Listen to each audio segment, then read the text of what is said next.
another important thing is after these 3 lectures, we have the paper presentation schedule in different tracks, in different rooms. We have different parallel session will be there. So,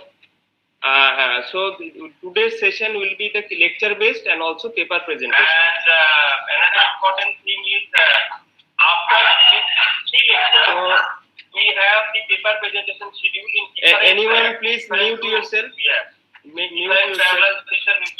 Sushil sir, please mute. So today's session will be the lecture based and also paper presentation. And another important thing is after we have the paper presentation schedule. Anyone please mute yourself. Anyone is on his microphone, kindly off the microphone. Today's session will be the lecture based and also paper presentation. I think someone YouTube is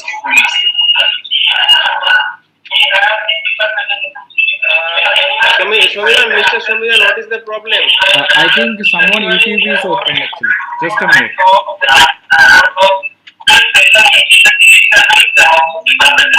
Just remove him.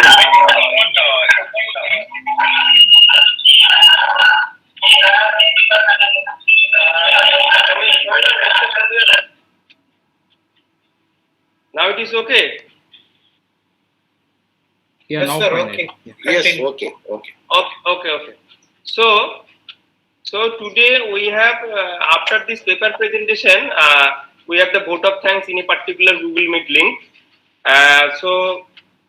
But keynote address and this vote of thanks will be given by our general chair after these 3 lecture, means around 12 p.m.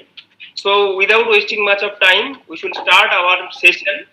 So first session is by Professor Sushil Sharma. I introduce about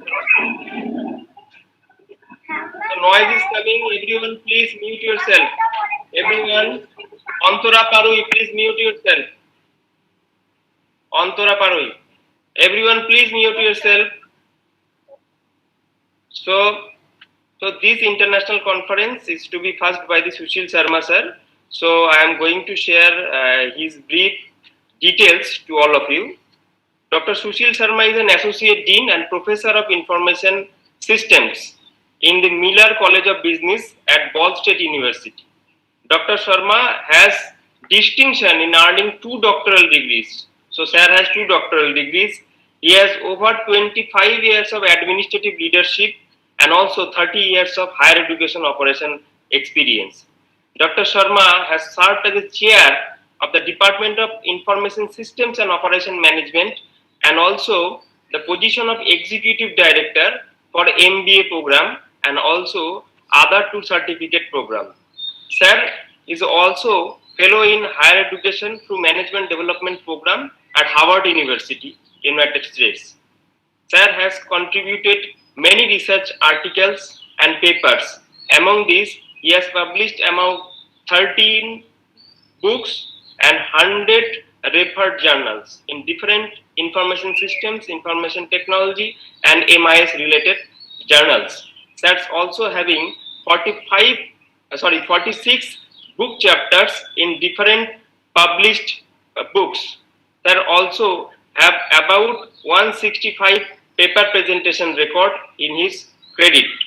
Sir is actively involved in different areas of IT and information science and information systems such as e-learning, e-government, computer information security, HCI, health informatics, community informatics, and social informatics.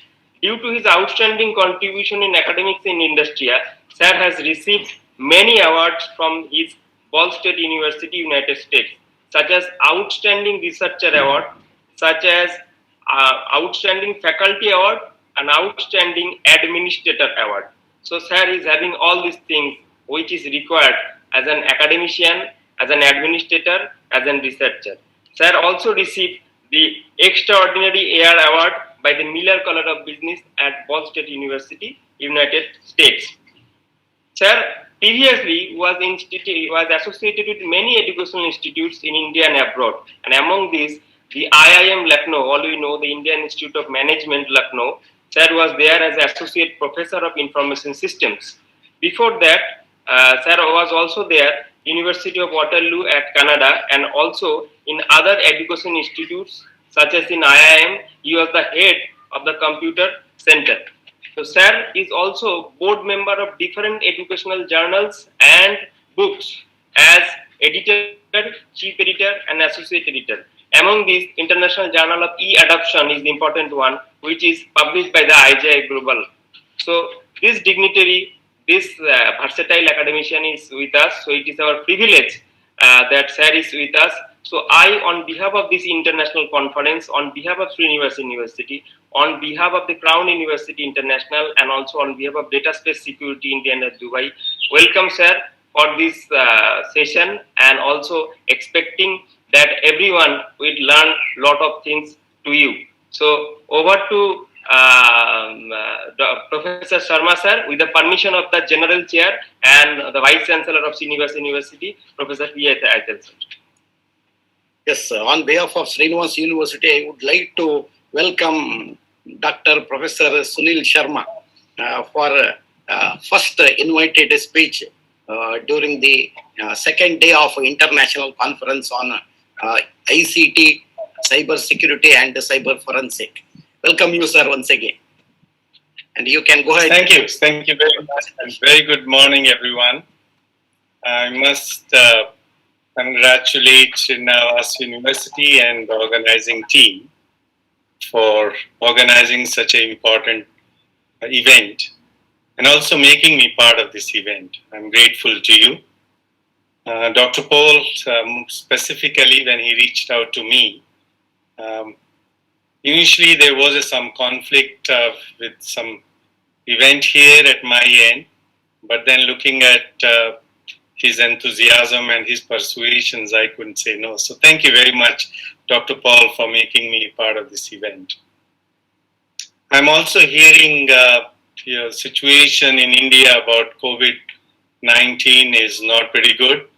So I'm sure all of you are taking precautions to stay safe and healthy. My best wishes, and I'm keeping all of you in my thoughts and prayers. So, all right, so, this is a great topic. There are three key words, and I'll start from there. I would also suggest that after every 5-10 minutes, I may need a little bit break because it's around 12:45 a.m. here. And during the time, if you can, get some questions ready for me, that will be great so that we can interact more. I usually like more interaction than monologue. So let me begin the topic by the three key words which are the title of the conference. ICT. When I was doing my undergraduate degree way back in 70s, the key word at that time was computerization. So computer was the key word. And I remember I used to say with a pride whenever I used to introduce myself that I'm a computer man, or I know more about computerization. By the time I graduated and I started working, the terminology of computer started fading away, and a new terminology came in late 70s, early 80s, and that was IT, information technology. So the big change took place that the focus was not just for computer, but the focus shifted towards computer plus communication. So people said, well, this is not only one computer standalone, but we could communicate across two different computers or multiple computers. So the computer terminology got switched to IT. And by the time mid-80s came, and that's where the researchers and the literature brought this word, ICT, Information and Communication Technologies, because that was a time when internet came in a big way. And the moment internet spread out, it started more opportunities for communication across the world. across the various platforms. So ICT, I remember how historically this got evolved, and that keyword is even relevant today. So I'm so glad that organizers thought about it, and I'm sure yesterday many speakers must have talked about it. The second keyword is cyber security. As the internet grew, initially the whole purpose of internet was to have this what we call shake hand take place, communication take place. So you could communicate across. But the more you opened up with the open architecture, the issue started getting into what if people are sneaking into, unwanted information is getting stolen. So how to stop that? And that's where cyber security became the key theme, which today again is the key theme. And the last title is the forensic part. And that is again a continuous evolution, that when some people are trying to compromise the systems, how to get back, who are these people, who are the subjects who are trying to break through your systems. And that's where digital forensic is one of the main area to work on. So in a way, if you look at each of these words, could have a one full day on these. And I'm sure you must have realized many of these speakers yesterday must have presented their work, and I'm sure you must have heard a lot of developments. I am trying to make it a little different about my presentation, and somewhere I will pull up my slides, but let me start a little bit with a story. So having gone through this revolution, what's happening in terms of the paradigm shift? So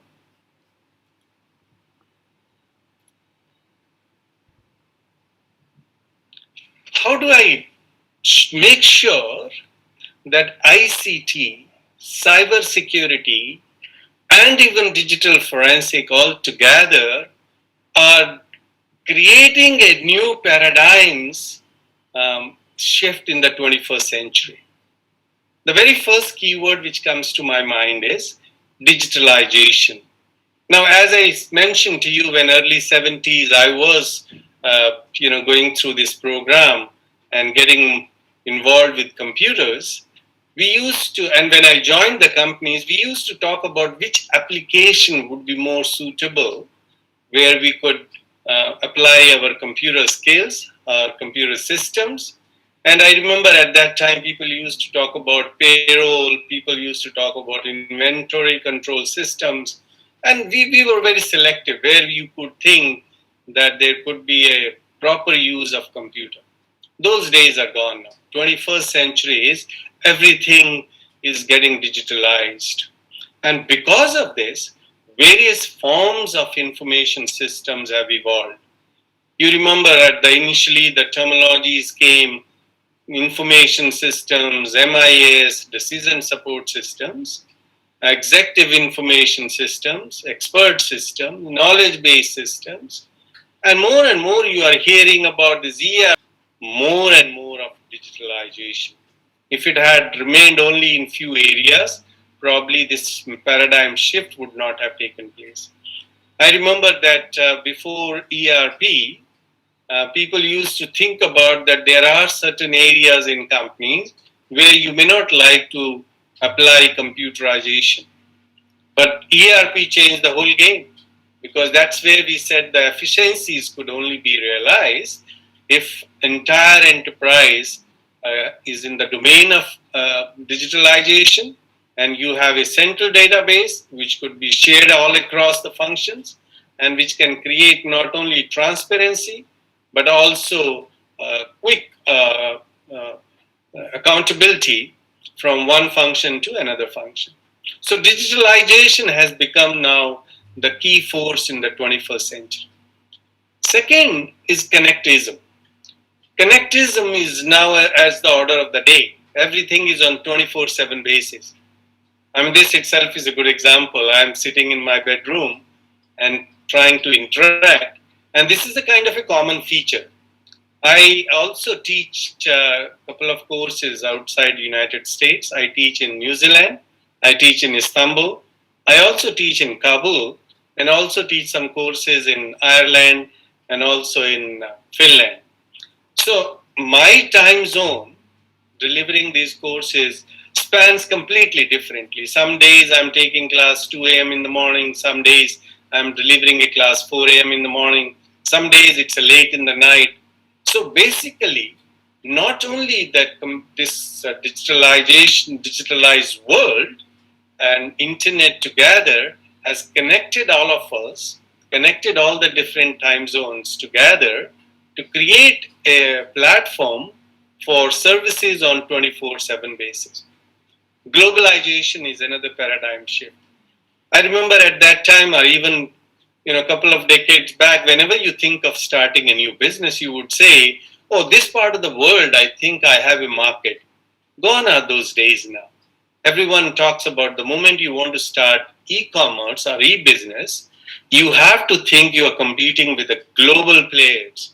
So you are thinking your markets are global, but your competition is global. So you cannot think of making something which is for the local market. It has to meet the global standards. And virtualization is another paradigm shift of the 21st century. All of us, this is a good example. During this pandemic situation, we couldn't be in face-to-face situation and in one place, but we still made it happen. People are in their own homes or in their own places and still able to participate in the event. In fact, last 2 years, 1.5 years, I'm sure worldwide, that students are classes virtually from anywhere and everywhere. And many instructors, in fact, many of my senior colleagues who never preferred to teach online and thought that was not a good way to deliver quality educations, have changed their mind. We have a pretty good, rich engagement, effective engagement with students, and a lot of things which we used to do in the chalkboard environment, that has moved to the chatboards environment. So the learning spaces are changing through this virtualization. In fact, nowadays, with the MOOCs and other classes going on, the definition of a classroom have changed. There was a friend of mine who asked me if he could offer a MOOC course, and I said, this would be a lot of work. And he says, no, it's a fun, let's do it. So I said, you go ahead, and I'd like to gain experience from you. And then after 6 months, I asked him, so how's it going? He said, believe it or not, I have 260,000 students. And you were right, I can manage it now. So I'm asking the resources. I have somewhere around 60 PhD and master students who are helping me as a teaching assistant or for my grading and other thing, but it's very difficult to cope up with. So virtualization have changed again the entire, the way we used to connect ourselves, the way we used to work, and the way the education is delivered. Velocity. I remember again going back to 80s and 90s when companies used to say that I have a mainframe computer or I have a mini computer and my computer is as powerful as like this. The speed used to be the differentiator among the different organizations. Now those days are gone. I think most organizations may have the same set of hardware, same set of software. So there's how do you differentiate? And that's where velocity comes into the picture, which basically means that the value added, what are the additional value adding services you are providing along with the speed? And velocity is the main focus. I remember when Amazon in the early 90s, when they started incorporating the reviewers' feedback as part of their portal, it was the first who started sharing how the customers viewed them or how they rated them. And today, I think before we buy anything, we always go through these reviews. So velocity is the one, what other value added services you can get from the same portal or same site. Creativity is the order of the day. because everything is happening globally, and therefore anything you do could be duplicated in the next moment.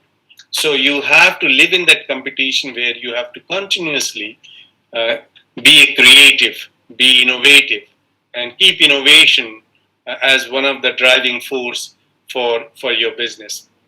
And as we are living more and more in this connected world, privacy and security is becoming a big part of our life. All of us, we must be going through this experience. And just this week, my wife took my car for servicing, and so after servicing, you start getting these text messages that how please rate us how your service was. But immediately, even the washing service was provided by the third vendor, and they scanned the plate, the vehicle plate, registration plate, and found out the details on the vehicle. They must have shared this with another company, and suddenly I started getting the calls and also text messages that would you be willing to sell your vehicle? So the privacy, there is no privacy left now in your control. And now security. Anything, whether it's a WhatsApp call, whether it's a Zoom call, whether it's a Google Meet, or whether it's a Microsoft Team, anytime you work in this platform, you also are concerned about the security. Or daily, in fact, I teach security-oriented courses. I developed quite a few courses, they're both undergraduate and graduate level a couple of years back. So I used to do this fun in the class. And one was that just take a snapshot on the fly from the net and just see who is doing what. And also I used to run this digital forensic, that sometimes just to find out that who are the people who are trying to go through your system. So I used to enforce students to use zone alarm, as that time was one of the firewall, and see the system log every day, how many people are trying to breach into your system. So you can get into some details, and then you can go counter way. So I used to organize some kind of a fun game, both for attacking and defending, just to people get interested in digital forensic, as well as on finding out that the concerns about the privacy and security. So our life has become completely digital. Whether it's 2 o'clock, most of the gadgets that you are carrying, they are now replacement for the computers that we had in 70s and 80s. A small smartphone can replace of the computers that I used to handle in early 80s. And with the internet and high bandwidth and 5Gs, you are carrying a supercomputer with you. And your life, if you look at, there is hardly any difference between your personal life, your professional life, your the community life, or you're part of the community or the family. These boundaries are getting more and more blurred. So in next few minutes, I'll talk a little bit about some of these technologies which are going to even further change our life and which may have a big impact on the society. I'm sure all of you have heard all these terminologies, but in my own words, I may explain a little bit about them.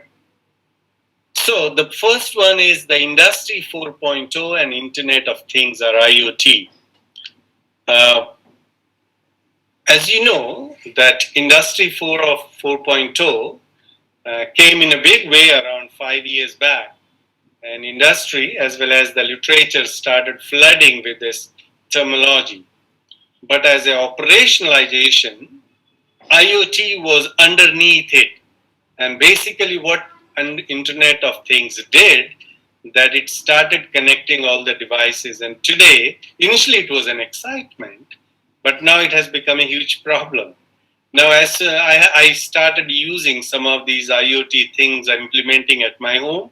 So when I get in, Alexa, which is again one of the Amazon product, is programmed so have a salutation, and Alexa controls my lights, Alexa controls my thermostat, Alexa controls the music, And you could see that all these, they are talking to each other.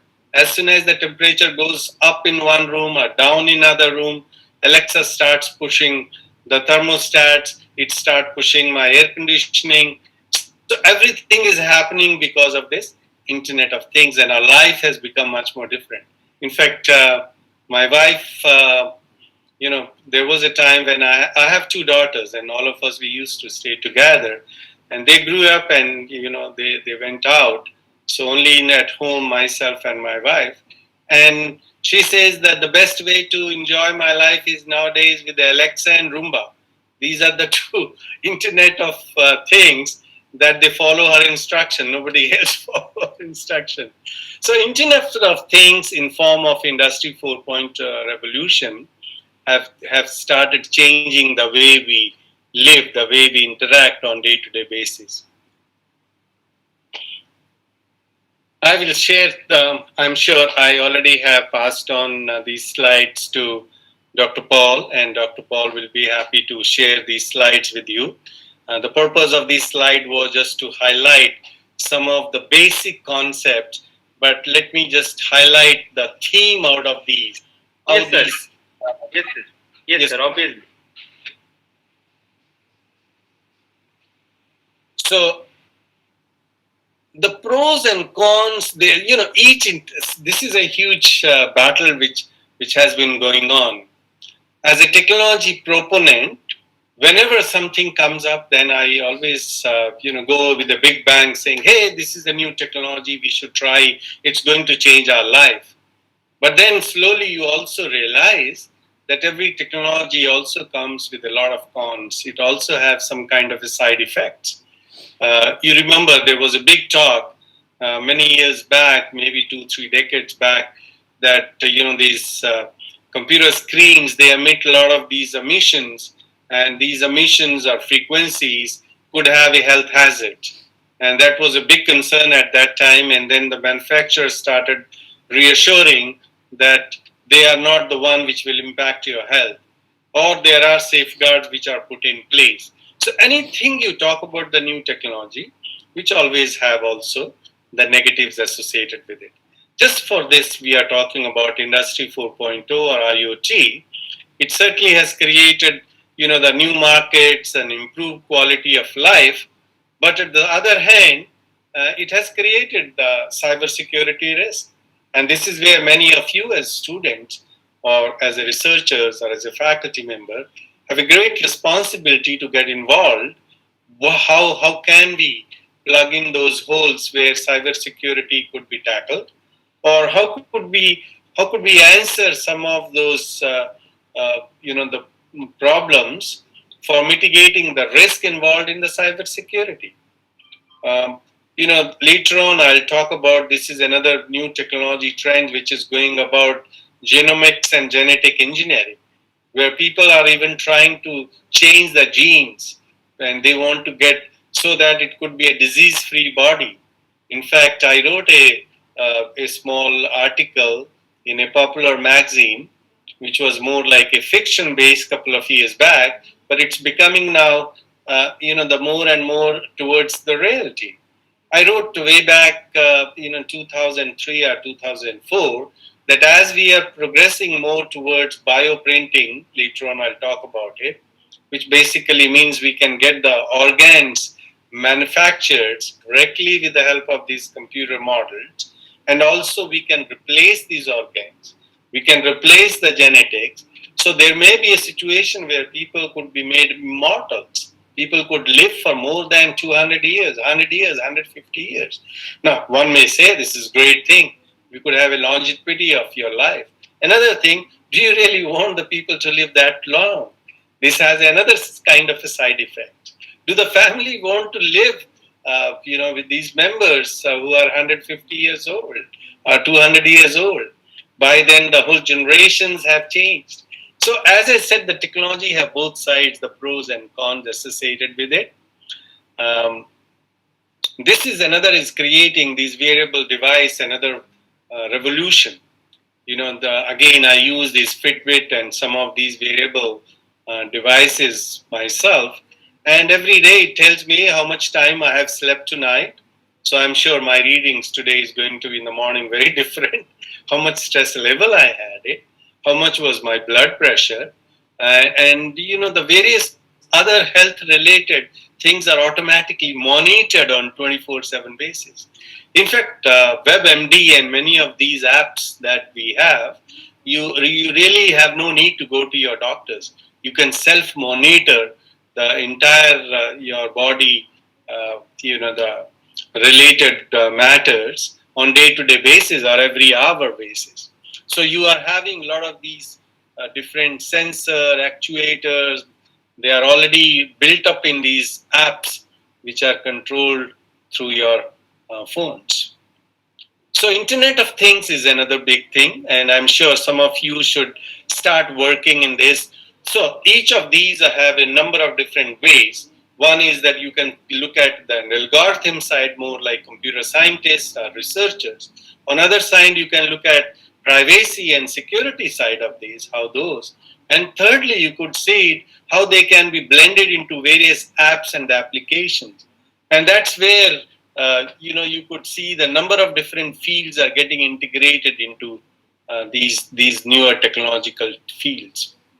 There is a now there was a time when we used to have internet at home, and the traffic was more for connecting it with the television or with entertainment, mainly for communication. But now, as I mentioned, you're using internet connections nowadays for enabling people to control lights, shades, ventilation, air conditioning, audio, video, security system, and all home appliances. So that obviously now, on one hand, this is great. On the negative side now, you need a higher bandwidth to control this. You need all the time these apps to be running on. One fine day for a few hours, if you're out of internet, look at the havoc you get it. Because now none of these devices could function, or you would be restless if some of these devices are also monitoring your, as I was mentioning about health condition. So each of these comes with the pros and cons. As I said, IoT will give a lot of automation. It creates a instant data access, but it also has a lot of privacy and security issues. At the same time, the more and more automation, you would have less jobs. You may have jobs in the newer area, so you need a newer skill set. But some of the traditional skill sets that you have or the manpower has, they would be obsolete, and that's where they need to go. All right, so my time for a few minutes to take a break. Let me stop sharing and look forward for the question.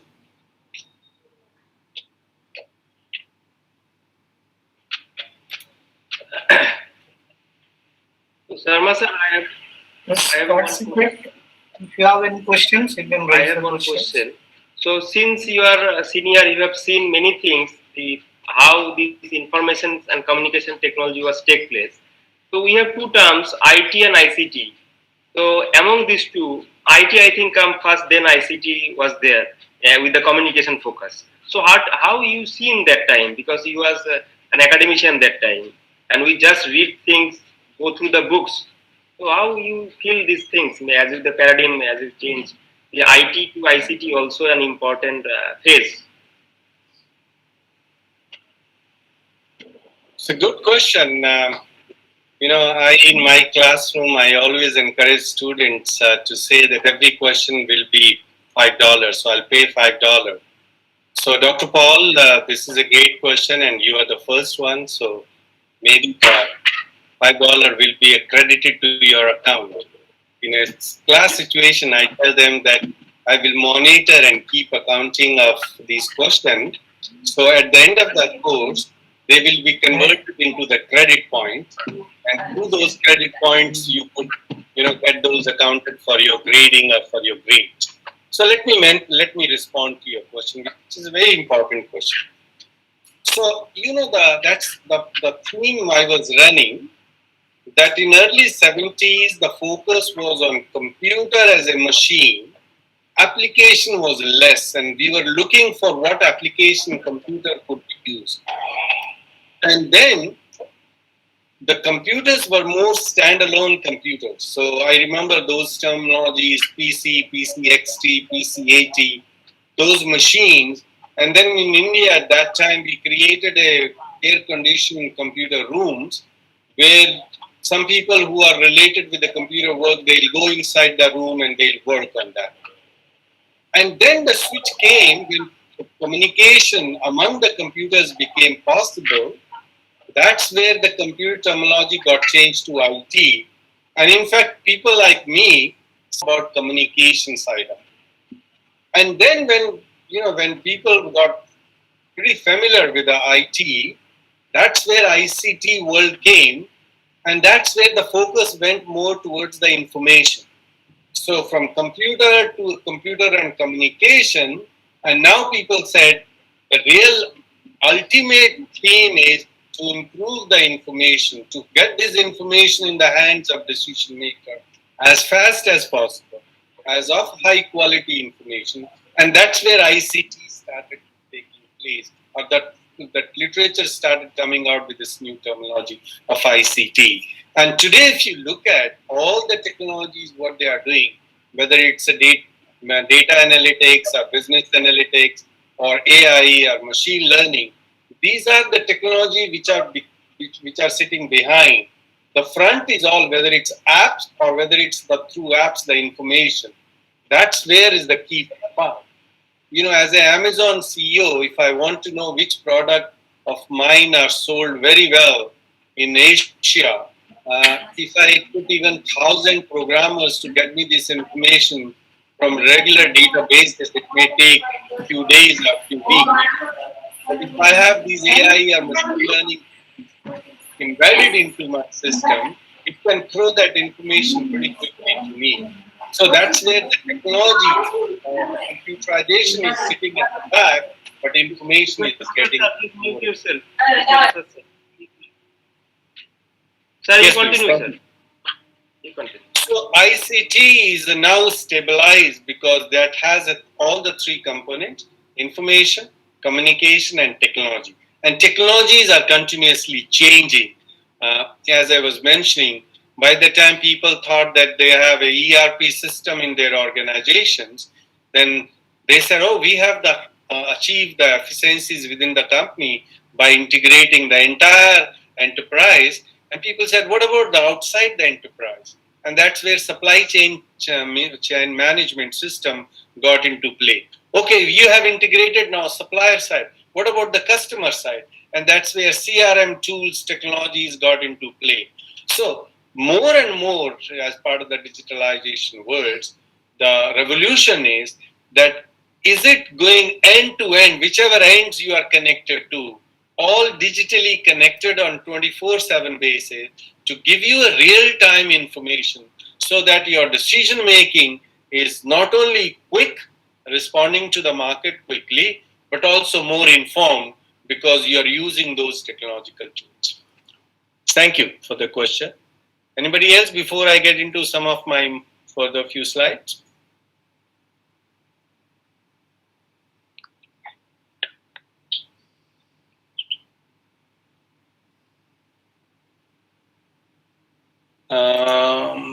Let me read.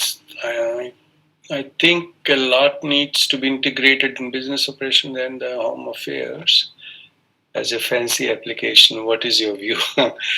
Okay, this is a great question again. Maybe we'll increase from $5 to $7. I think the question is, which is coming from Subramaniam Bhatt. The question is that what do we do? We need to do more on the business side rather than on the home side in terms of all these applications or the technology adoption that we are doing. Both I agree on one hand, and on other hand, wherever we are getting into, the more technology use, it's going to change the life, whether as a professional life in the office or whether it's your personal life at home. Just to share one more example, when I teach, and I'm sure all of you do that, when I teach a course through the web analytics, which are integrated into the Blackboard LMS tools that I'm using it, I can monitor and find out how many times each student has opened their notes or some of the video which I have played, how many times they played, how much time they spent on it. And I could get a feeling of whether how much learning is taking place at their end. So they cannot even lie, because you can catch them saying, hey, you are saying you have studied these notes. You haven't even opened up. So all this technology which is helping at the back end as a teacher to me, it's giving me continuously feedback what should I do to engage students or for enhancing their learning. And I'm sure all of you can do that simultaneously. Is there any other question I can take up at this stage before I move forward? Continue, sir. Okay, thank you. So let me pull again my slides.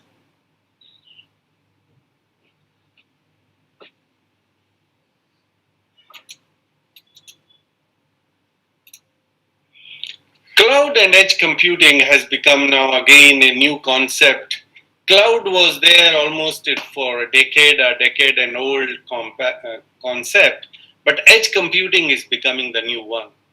The question was that initially companies were spending too much on infrastructure, and then it became a problem of managing the infrastructure or creating redundancy in the infrastructure in such a fashion that you have a high reliability.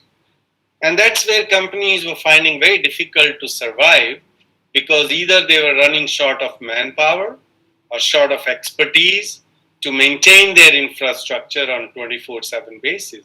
And that's where the big companies got into offering these what we call cloud services. And they said, you don't need to manage your infrastructure, we can do for you. You simply manage your information, your transactions on day-to-day basis. And now when the cloud got completely stabilized in the last decade and a half, and now people thought it also has still some negatives associated with it. What if cloud goes a little bit out of power for some time? Or you have so much dependent on the cloud. You are not feeling comfortable, that you are not managing efficiently as you would like to. And that's where edge computing got involved. And the edge computing is basically where now everything related to your transaction is happening at the edge or at your devices that you are using at your end. So the smartphone, as I was saying, are becoming more higher processing based and higher capacity based, and they themselves could run some of the application that you need, and you don't need to send these calls to the server or the cloud servers at the back end, so that may take away some of your time. So the latency is becoming a big issue, and that's where for quick working, the best example is the autonomous vehicle nowadays, or self-driven cars. That think of if the cars are the self-driven and they have to make some maneuver right on the road on real-time basis, and they are sending these calls to the cloud, and if sometime during that communication, if the link gets disconnected, there may be havoc on the road, there may be accident on the road, and that's where edge computing is becoming the order of the day today. When it was a cloud services, you must have come through some of these terminology, software as a service. Nowadays, they're talking about function as a service. So now you're not using the software, you're not leasing the services, the complete software, but more as a function. Just like ERP software you're using, how many modules you have. Your company may be only using few modules, a few functions. Then why to pay for the entire software service? So function as a service. Each again has its pros and cons, as I was discussing. Edge computing looks very promising at this stage, but also it has some kind of issues also. Particularly now it's creating what we call geographic disparities. You have fewer network devices and skilled implementers. Because now again, when you think of implementing these newer edge computing solutions, you need now people with those expertise. You need, so now again, they may be available, let's say in the North America, they may not be available in South America, So you're creating little bit geographic disparities. Again, security, the more and more you use technology, you cannot prevent the security breaches. Because as I said, anything on the net or anything digital is vulnerable for security breaches. In fact, this also used to be fun, which I used to show to the student. I used to divide them into a defend and the red team and the blue team. And one will attack, another will prevent it or find out and try to block it or try to isolate their system. It's a continuously challenge.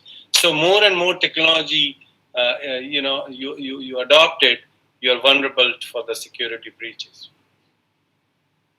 As I said, autonomous vehicles nowadays, self-driving cars, the good example of edge computing, smart thermostats, which I use, are traffic lights.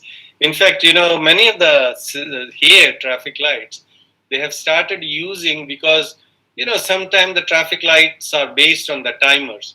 So if you have a, 30 seconds, in 30 seconds, there may be a day when there's no car coming.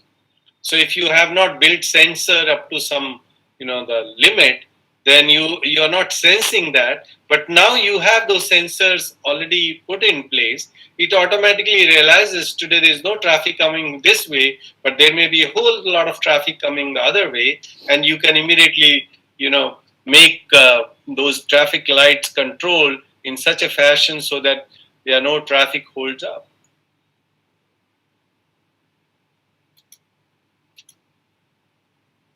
Robots and cobots. This is another very interesting, you must have already again read about it, that the first time around maybe 5 years back, 3 hours, let me just stroll down to the airport.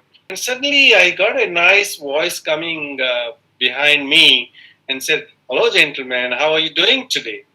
So suddenly I got surprised that who is this person? Look, it was a robot.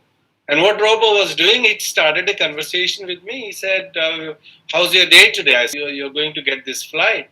So it started as the Robo, on one hand, it's trying to interact. On the other hand, it's scanning you fully. It can get all the information or more information that you wanted to share with. So those robots already are working. Nowadays, again, my wife bought this Roomba, which basically clean the entire house. It goes from from room to room and does this cleaning, and this has become very common. Same way you have now robots for surgeries, you have robots in manufacturing industries, and now they are talking about cobots. Cobots are basically where it's a good combination of both the humans and the robots, because certain things in robots to pre-program it or to expect them to have that level of intelligence is difficult, and that's where they are working with cobots. Again, it has both. It has the pros and it has the cons. Of course, the robots now, in fact, robo-based in surgeries are very common, and people have more confidence in them than getting involved with the human error. Obviously, the robots, they will increase the productivity, but then you have initial investment cost is pretty high. And, there is a whole talk about that US and North America is losing a lot of jobs because more and more use of these robots. And then the new problem that you have in now near skill types manpower. So where do you find them? The colleges needs to train them. So again, you go back. So it has a ripple effect on education side. So same way the cobots, which coexist with the human being. Again, it has both benefits as well as the cons. Sometime if you have a robots where they have to work with the humans, which means there is still a lot of human dependence on that, which requires some kind of supervision. Then you need a special place where they can work together. Again, initial setting cost is pretty high. Autonomous vehicles. A lot of my friends, I haven't done myself, but they have already bought some of these Tesla cars, and which are self-driven cars. They live in place like LA or San Francisco, And sometime when we set up these Zoom meeting or Meet meetings or some of these, they are basically sitting in the cars and attending the meeting. And initial days, I used to say, "Are you sure? Otherwise, let's reach home and we'll start." And I didn't have that level of confidence in the beginning that it may create some kind of a problem. So no, don't worry about it. So they are taking notes, they are attending meeting, they are having a coffee, and the car is already, the driven, or many of these self-driven cars. And now these self-driven cars are also getting controlled or monitored by these autonomous drones.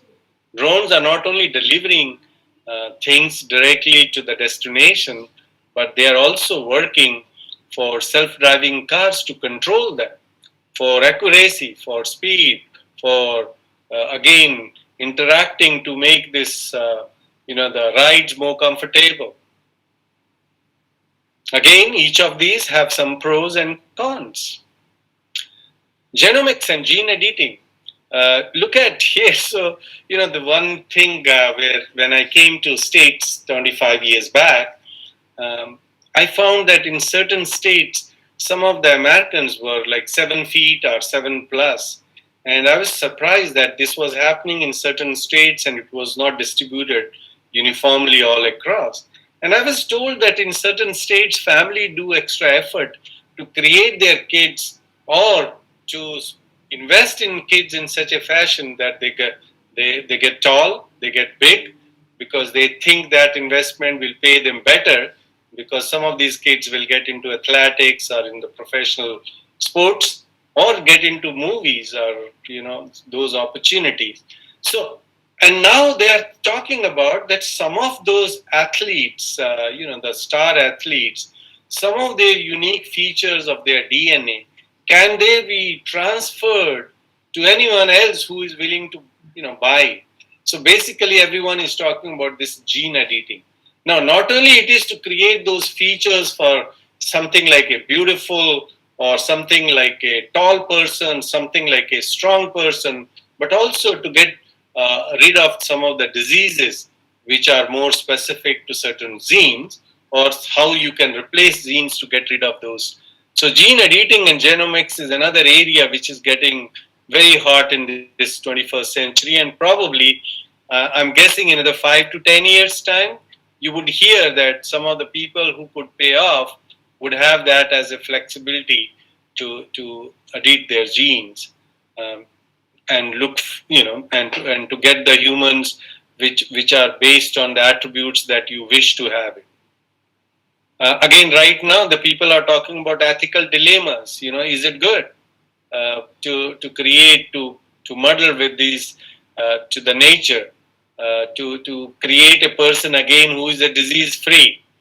It may extend lifespan, it may create a better sports person, but is it not ethically wrong? What about the safety concerns? Again, the people are talking about inequalities. This may happen only to the rich people because initially this may be very expensive solutions. Are they going to be for everyone? Do we need everyone to be alike? Do we want every sports person to have the same feature, same qualities? Voice and chat assistants have become very common. As I mentioned that at my home, we use Alexa or Google OK. All these are different brand name that we are using as a part of your, the laptops are part of your smartphone apps, and they are assisting you, whether you are it's like a GPS help when you are driving around. You simply call and say, I'm lost. And then you have the help available. So on one hand, it's making your life better. On the other hand, people have now stopped learning about the maps, about the driving directions. And they're fully dependent on this. So if any of these apps or these assistants stop working, you are stuck. You have absolutely no idea. In fact, I had a very interesting experience. I don't know many of you know or not. The Google had a service called Google Voice. And this Google Voice service is all America free on any phone or through computer. It's not for the Asia. So I was in New Zealand. I was there spending my sabbatical, and my wife was here driving to go to the temple, and she had not driven many times, so she lost her way.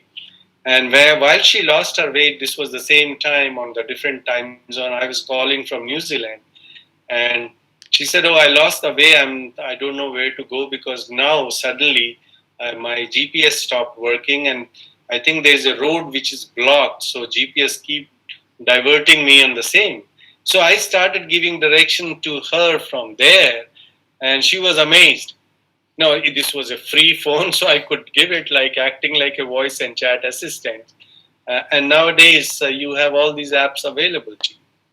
Again, you have pros and you have cons. Sometimes people say that the frustration is that they look like non-personalized or non-emotive. And what do we do? It's the same voice which keep coming back. Take a turn all right. And you want to manipulate. So the last few minutes, maybe 3 minutes, let me sum it up. This is another area where I would like you to work on or look at holograms. This is again a future where some of the devices are going to change the concept of how much data we store and how much data we like to store. Holograms, again, recently there is 3 years back, there was an article, they are talking about 5-dimensional glass disc, which can store data for 13.8 billion years. So you have a huge enormous of data processing available that in the near future, and all these technology tools would be available for you or for your service. And obviously, as I mentioned, the more and more you get involved in studying these, researching these, you will enjoy the fun, the time. And let me take last few questions before I close my session. Krishna Prasad sir, please see the chat box and ask the question.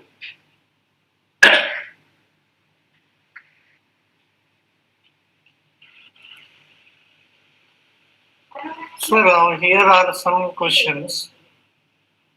Please. Is create a technological addicted society beyond manpower? How will overcome? One question is like that.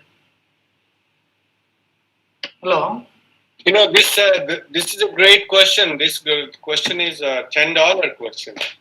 And I'm increasing the cost of this question because on my behalf, Dr. Paul will pay for $10 to the person who is asking this question. All right, great question. So, yes,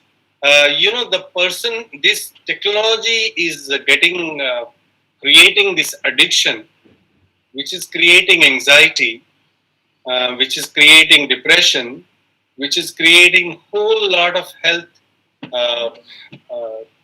matters.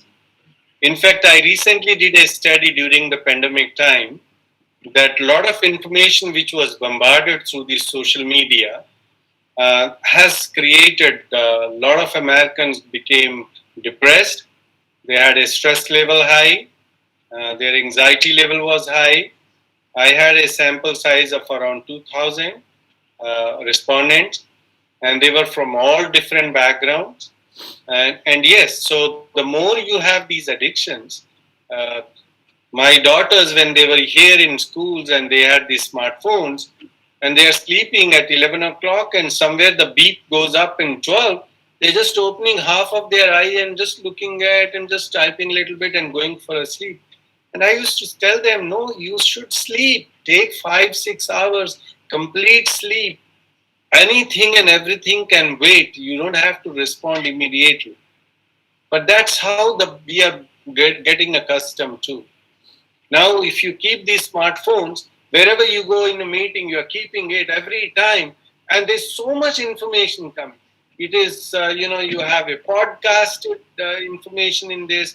You have a lot of those alerts bombarded into, and all that is creating this addiction and has another issues associated with it. Great question.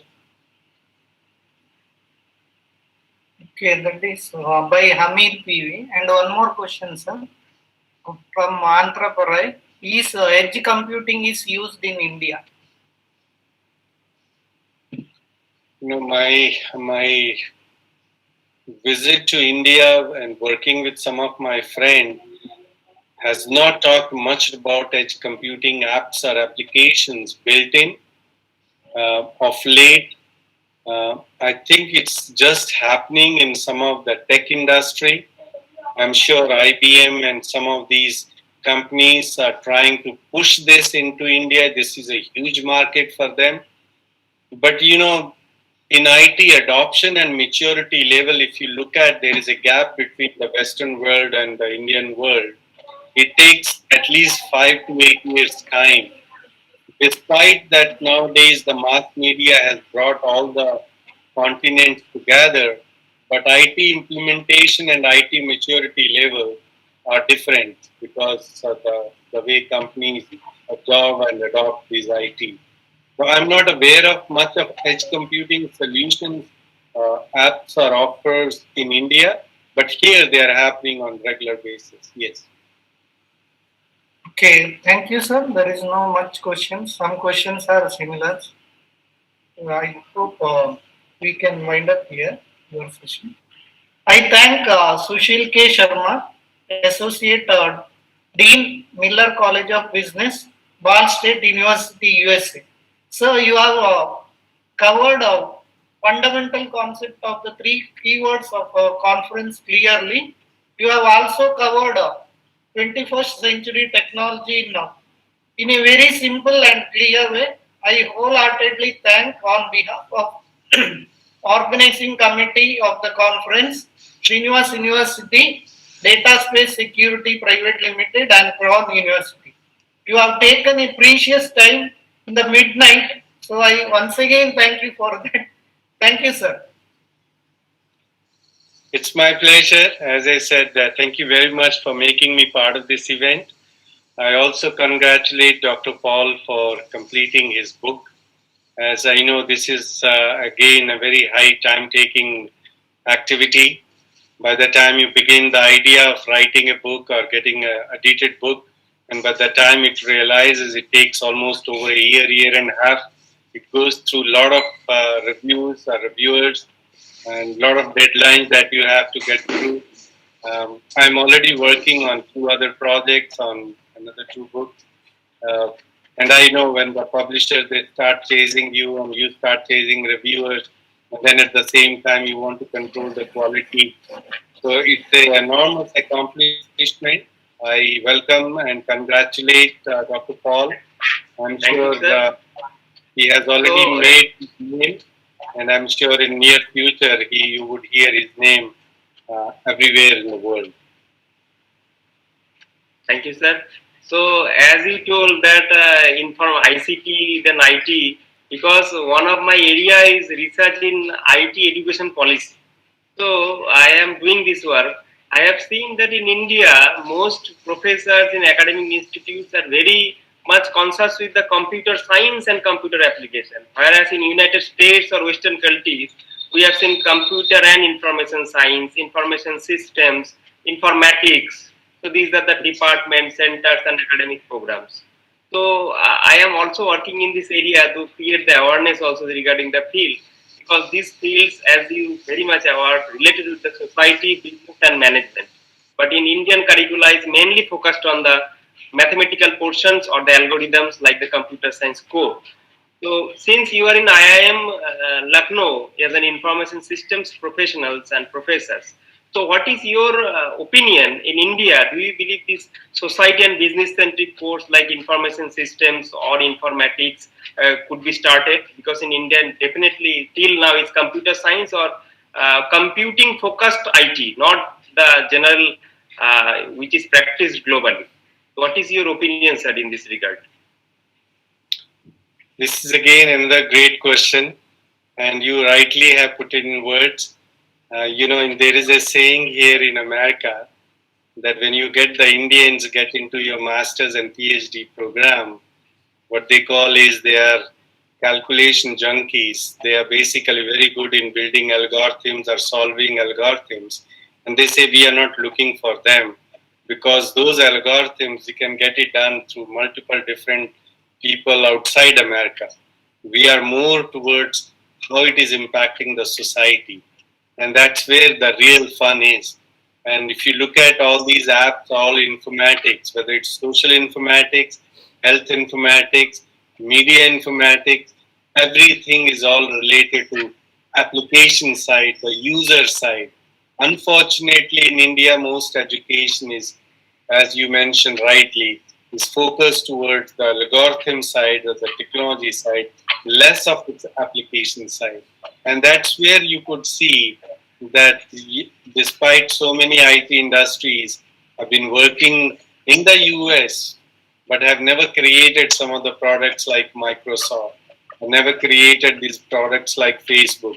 These are the application side, where the focus is how can we enrich the life, how can we enrich the working environment.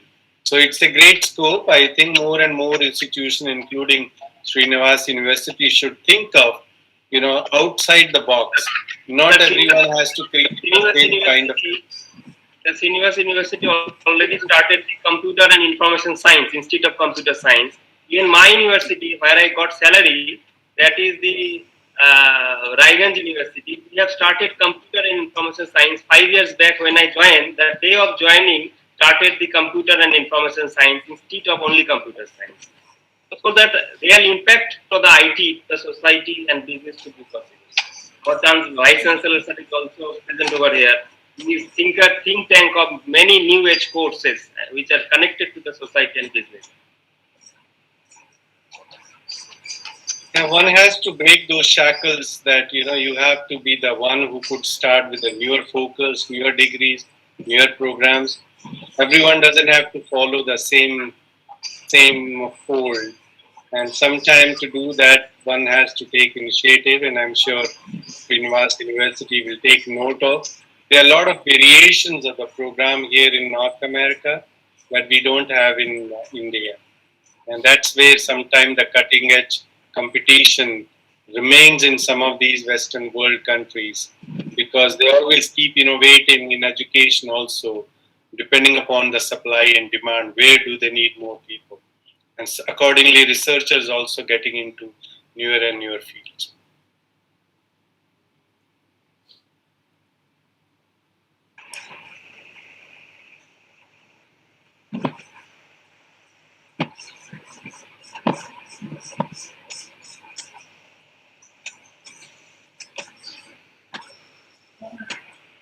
Okay, thank you, sir. Shall we move to the next session? So next keynote address is by our General Chair and Vice Chancellor of Srinivas University, Dr. P.S. Aital, sir.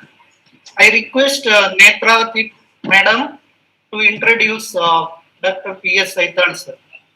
Thank you, sir. Thank you, sir. It's my pleasure to introduce an eminent personality to give a keynote on the topic Analysis of Interdependency of ICT Underlying Technologies and Related New Research. Professor Dr. P. Sri Ramanaital has 30 years experience in teaching and research and 20 years experience in administration. Dr. P.S. Aital, currently the first rank in top 12,000 business management authors in the global ranking of Elsevier SSRN USA for maximum number of open access research paper publications in SSRN. He has worked as principal at Srinivas Institute of Management Studies, Mangalore from 2001 to 2015. Dr. P.S. Aital studied his BSc in Physics, Chemistry and Mathematics from Purna Prajna College, Udupi during 1985 to 88. Having 4 master's degrees in Physics with Electronics, Computer Science, Information Technology and E-Business, he got his first PhD degree in Physics from Mangalore University in the area of non-linear optical material and second PhD degree in business management from Manipal University, Manipal, in the area of mobile banking.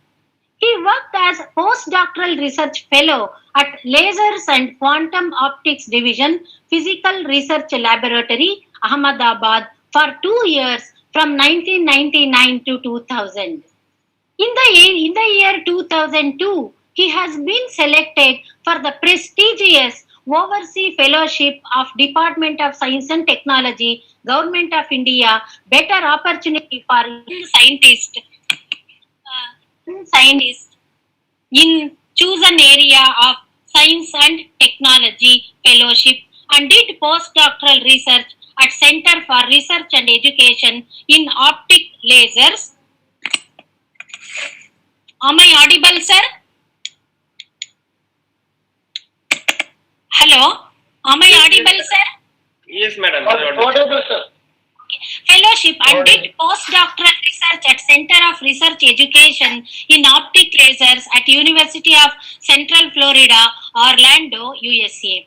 During his postdoctoral research at Ahmedabad, USA, he has worked in the area of nonlinear optics, photonics, optical limiters and optical solutions.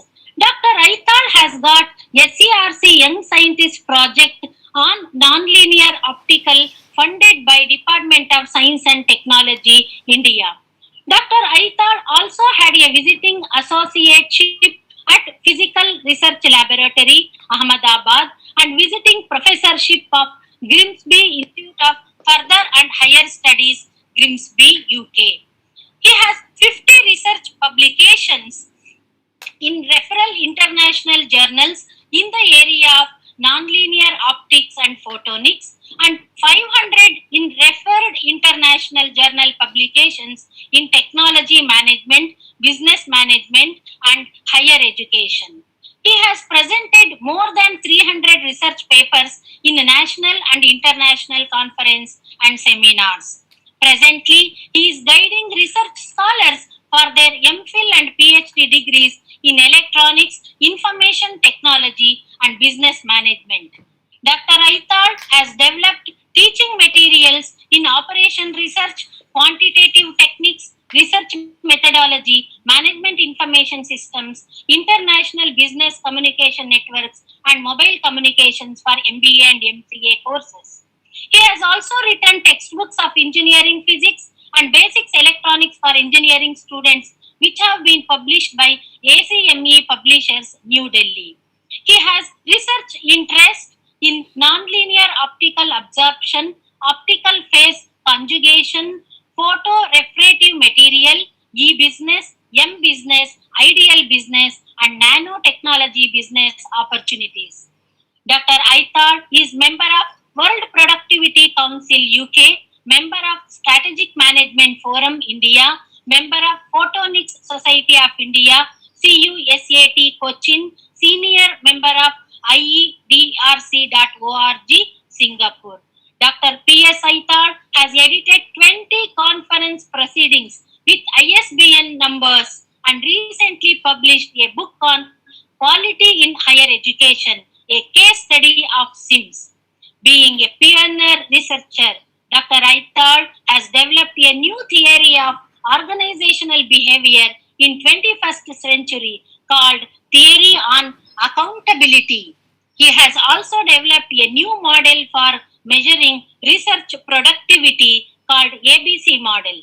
He has developed a new analysis framework for concepts, ideas, systems, strategies, and models called ABCD analysis techniques.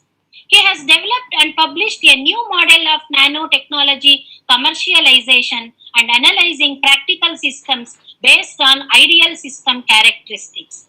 Apart from teaching as a team member of Srinivas Group, and presently there are 18 institutions imparting quality education under Srinivas Group.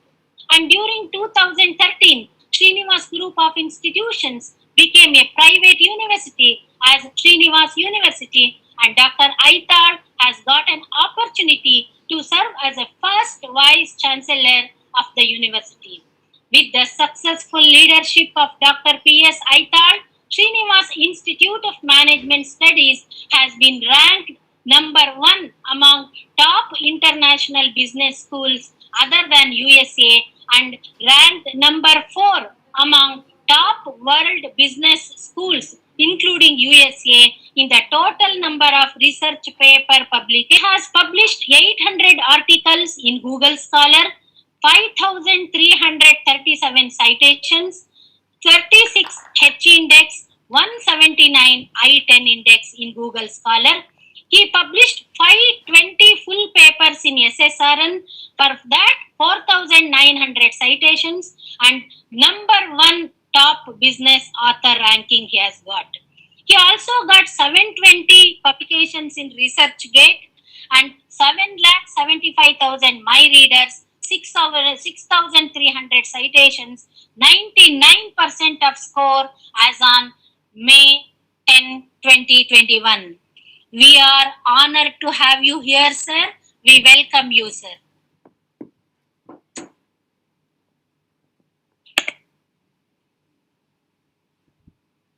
Sir, you are muted.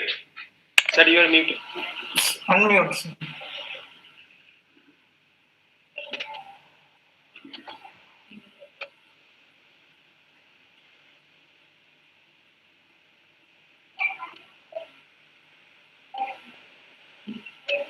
Yes. Yes, now I am audible to everyone. Yes, sir. We are running out of the time. So Yeah. I will quickly go to my presentation and I will discuss the issues as per my plan. I will take about 20 to 25 minutes because we have about 43 contributed papers which should be presented in 2 schedules. That means 2 parallel sessions. So without wasting my time, I would like to go to my topic. But before that, I would like to thank the previous. Sir, we could continue. We could start 30 minutes later. No issue, sir. You could take your time because we are. No, we will continue. Before that, I would like to thank Dr. Sushil Sharma for his fantastic, beautiful, effective presentation on emerging technologies. He has shared his real-world experiences in using various emerging technologies of 21st century. So I have also personal interest in this technology management, so that I would like to appreciate his presentation, and I'm sure that all the audience in this online hall are enjoyed by Dr. Sushil Kumar Sharma's presentation. He is from Miller College of Business, Ball State University, USA. So once again, on behalf of Srinivas University and the organizers of this international conference, I would like to thank him. So now coming back to my presentation, as I said, I would like to share this PPT presentation first.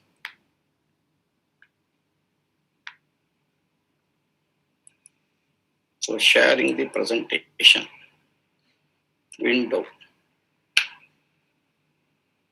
Share.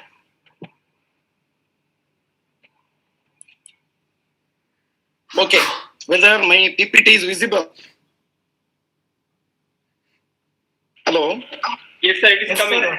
Yeah, it's coming slowly. Dr. Krishna Prasad. It is Yeah, coming. it's Sir. coming slowly, sir. It will become visible within a second.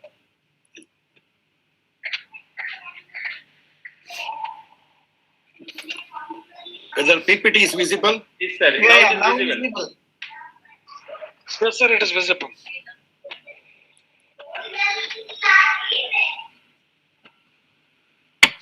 Okay, I am in presentation mode, isn't it? Yes, sir, your presentation. Okay. My topic is analysis of interdisciplinary independence, analysis of independency of ICCT underlying technologies and related new research opportunities, with the special emphasis on cyber security and forensic science. So here I would like to explore the current research scenarios as well as the future research opportunities in ICCT, which is the new broadened name of ICT, as well as its underlying technologies, including cybersecurity and forensic science. So research is doing something new. So you should always come out with the different things while solving real world problems. Doing things differently is one of the nature of researchers. So I have shown here the gist of my presentation. That is first we will discuss about ICCT and its underlying technologies. We have used the name ICT, Information Communication Technology, as our conference theme, along with the cyber security and forensic science. So ICT, Information Communication Technology, covers a part of information technology. So earlier, as our previous speaker discussed, information technology covers everything about information, starting from generation of the information, processing the information, then transmission of the information, again processing and computing on that information and presenting it to users or the devices which uses this information for further action. So this IT, information technology, is divided into two parts. So one is information communication technology, second one is computer science. Later, we thought we should define a new word in order to take care of everything in this information processing and information communication. So this century, about 5 years before, we have coined a new word to accommodate all the aspects of information related processes. And we named it as information communication and computation technology. Here, both processing called computation and transmission called communication are taken care. This information communication and computation technology is originated from electronics and communication, computer science, telecommunication, and information technology. So all these areas are clubbed together, and new emerging technologies are accommodated under ICCT, Information Communication and Computation Technology.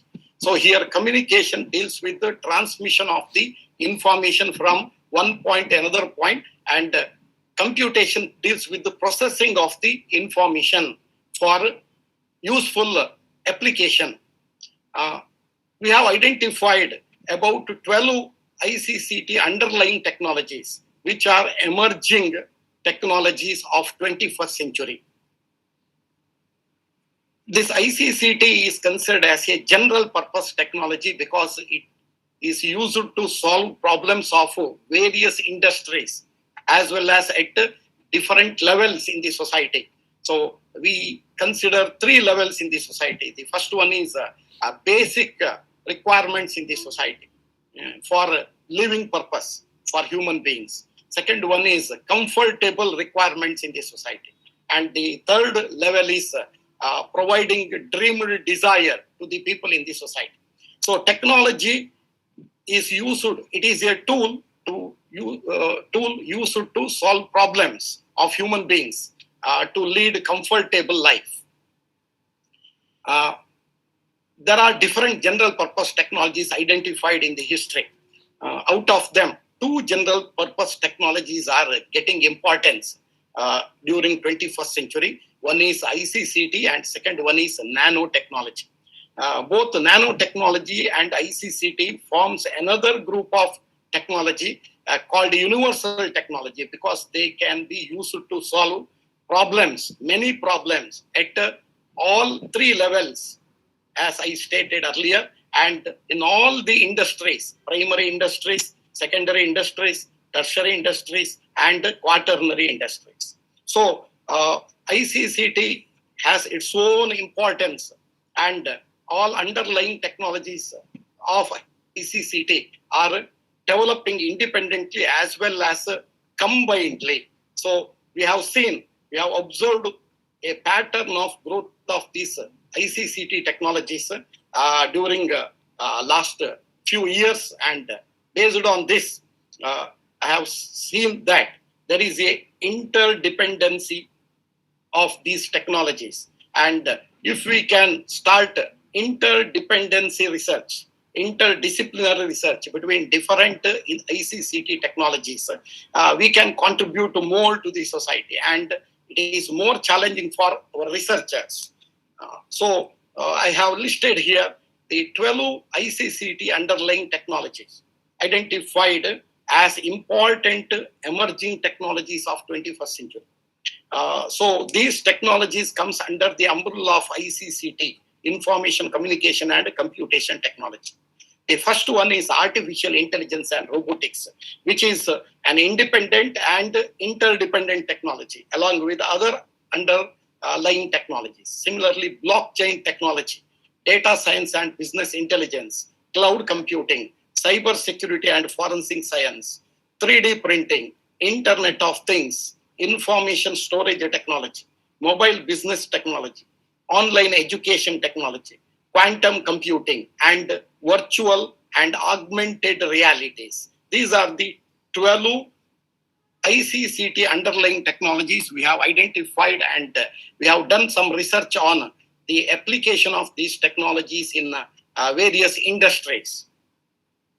Now, this is a block diagram of interconnecting various technologies under the umbrella of ICCT. So now I will not spend much time on individual ICCT underlying technologies. This is about artificial intelligence and robotics, where the objective of this technology is creating intelligent machines. So the objective of entire ICCT technologies, underlying technologies, is creating super intelligent machines. So when we reach that super intelligent machine creation stage, then human beings can be replaced by machines, and machines can think faster and make decisions faster and effectively on this society, so that human beings can be like they can enjoy life without doing any task, any work. So this is the objective of artificial intelligence and robotics in a nutshell. Now, when coming to the next part of blockchain technology. So blockchain technology is expected to help total stoppage of corruption in this world. So we were worried about the corruption in the country, in the world. Every country has its own level of corruption. People do favorism, people do influence, people bribe and get the things done, which will affect or give injustice to others. So in order to create Ramarajya, the country without any corruption, blockchain technology as well as cyber security will help in future days, and we can reach the dream of creating Ramarajya in future days through this second underlying technology of ICCT, blockchain technology. The third one is big data and business intelligence. You are hearing about data science, business intelligence using big data, where you can study the patterns of business happening in the industries, and you can predict the future using big data analytics. So in every functional area of business, you can find independent analytics like marketing analytics, like human resource analytics, financial analytics, etc., where you can use the technology of big data and business intelligence and predict the future and make automatic decisions. Cloud computing technology is the fourth technology under ICCT, which is helping us to use high-fi computing devices without purchasing them. You can rent a computing device, information technology processing device for a given period and you can do your computings. This area, cloud computing, is also emerging and helping people to reduce their cost to utilize high technology for their applications. Mobile business technology and digital marketing is also a very important ICCT underlying technology, where you have to work with technology to identify the required product and purchase a required product, make a decision. This product can be either physical product or virtual product, e-books.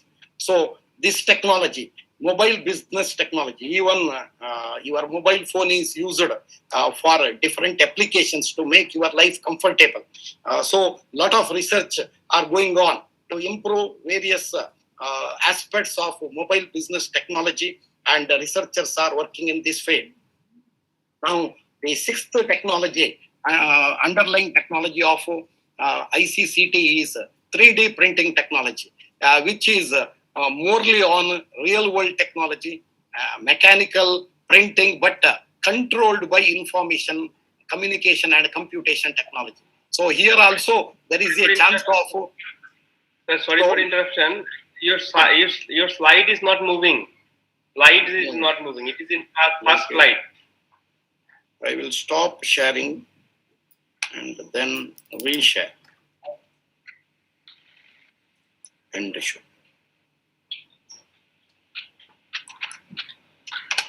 Okay, I will reshare. Let us see. Okay.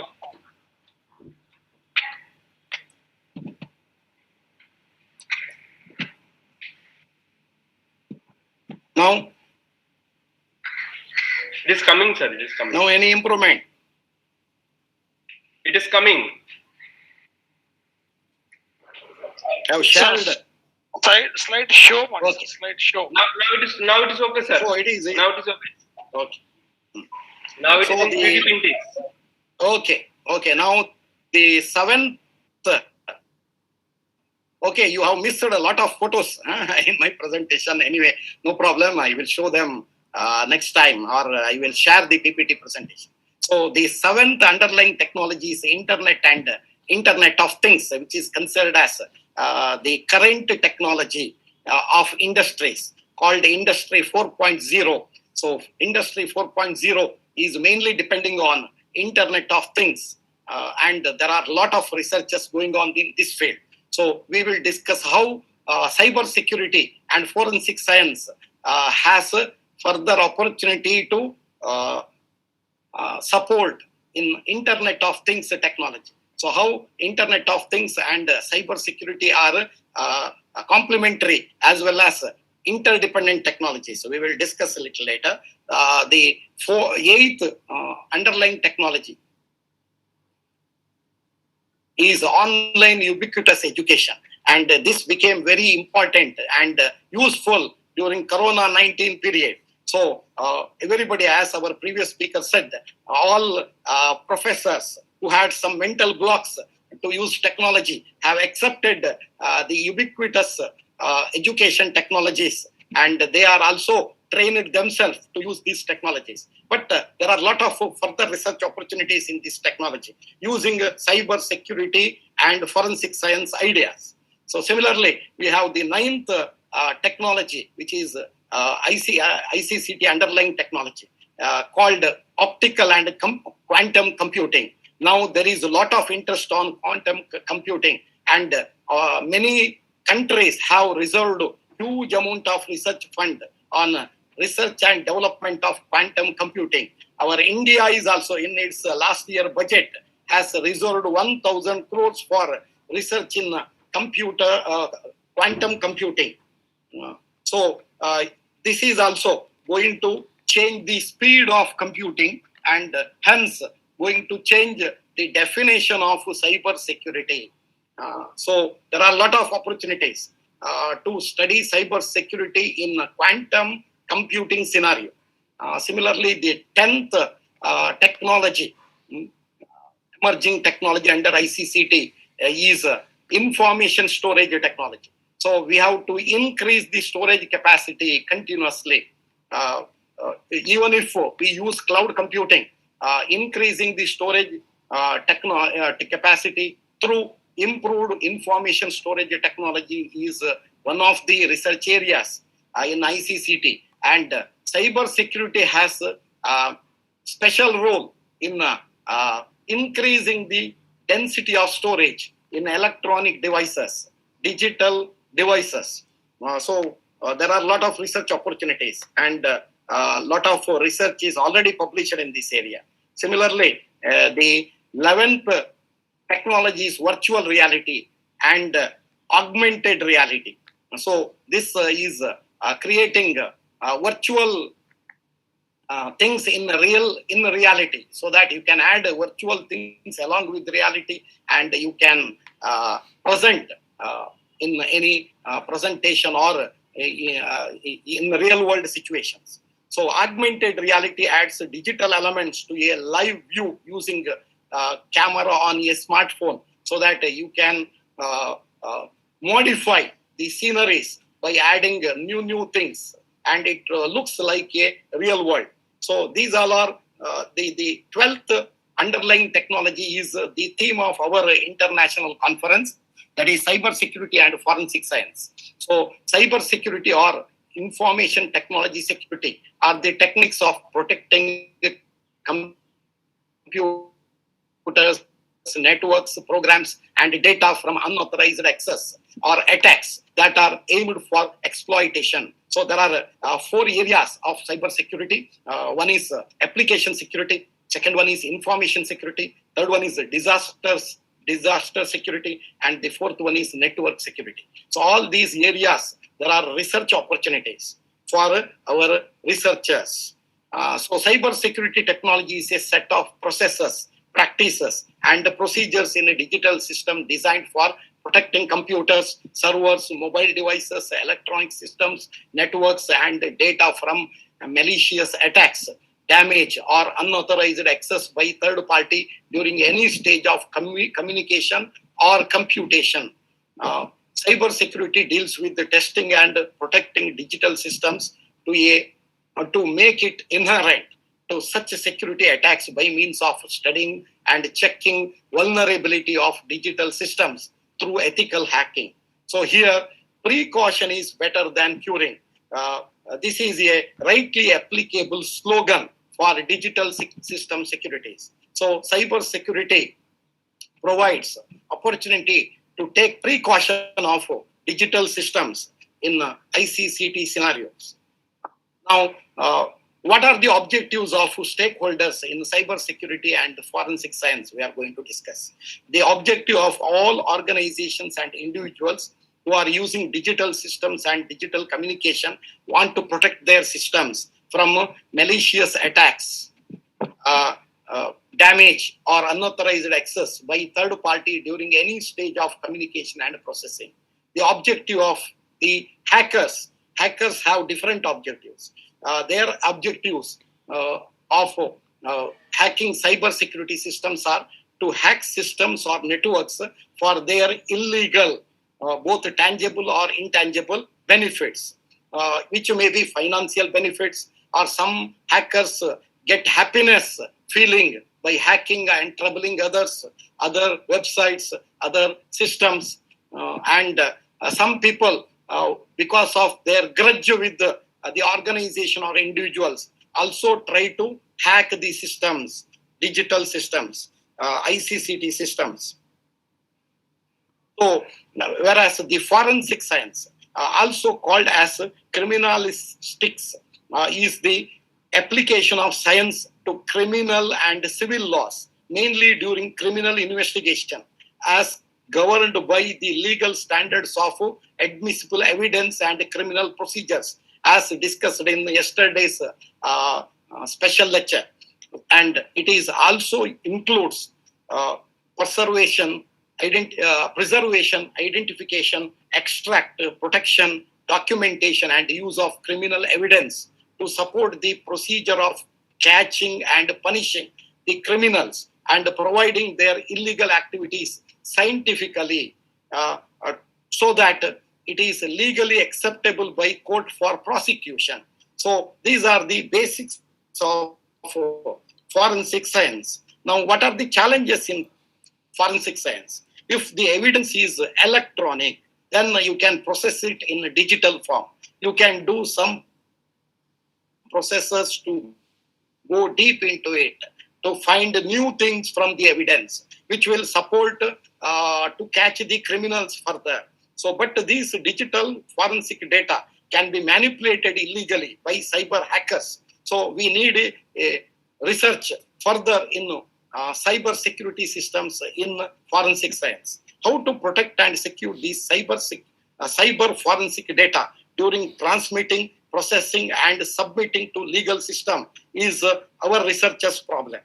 Now, I will summarize the objective of stakeholders of both cyber security and forensic science. See, the objective of organizations and individuals is to protect all their digital systems from any kind of cyber attack, damage, or unauthorized access by third party during any stage of communication and processing. Whereas the objective of cyber system hackers is to hack system or network for illegal benefits. So both type of people have to do research to come out with new solutions to their objectives. So there are research opportunities for organizations and individuals to protect their digital systems, as well as the hackers to hack many so-called secured devices in this society.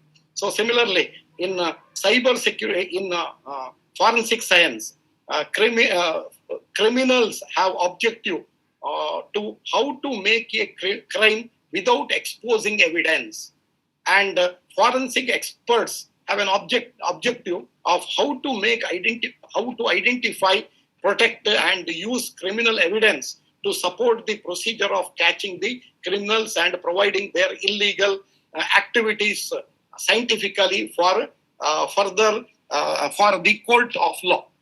So with this, what are the research strategy in cyber security and forensic science?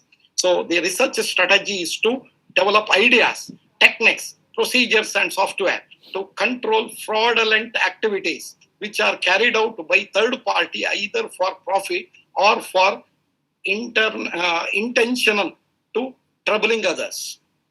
So now let us go to the objective of our paper.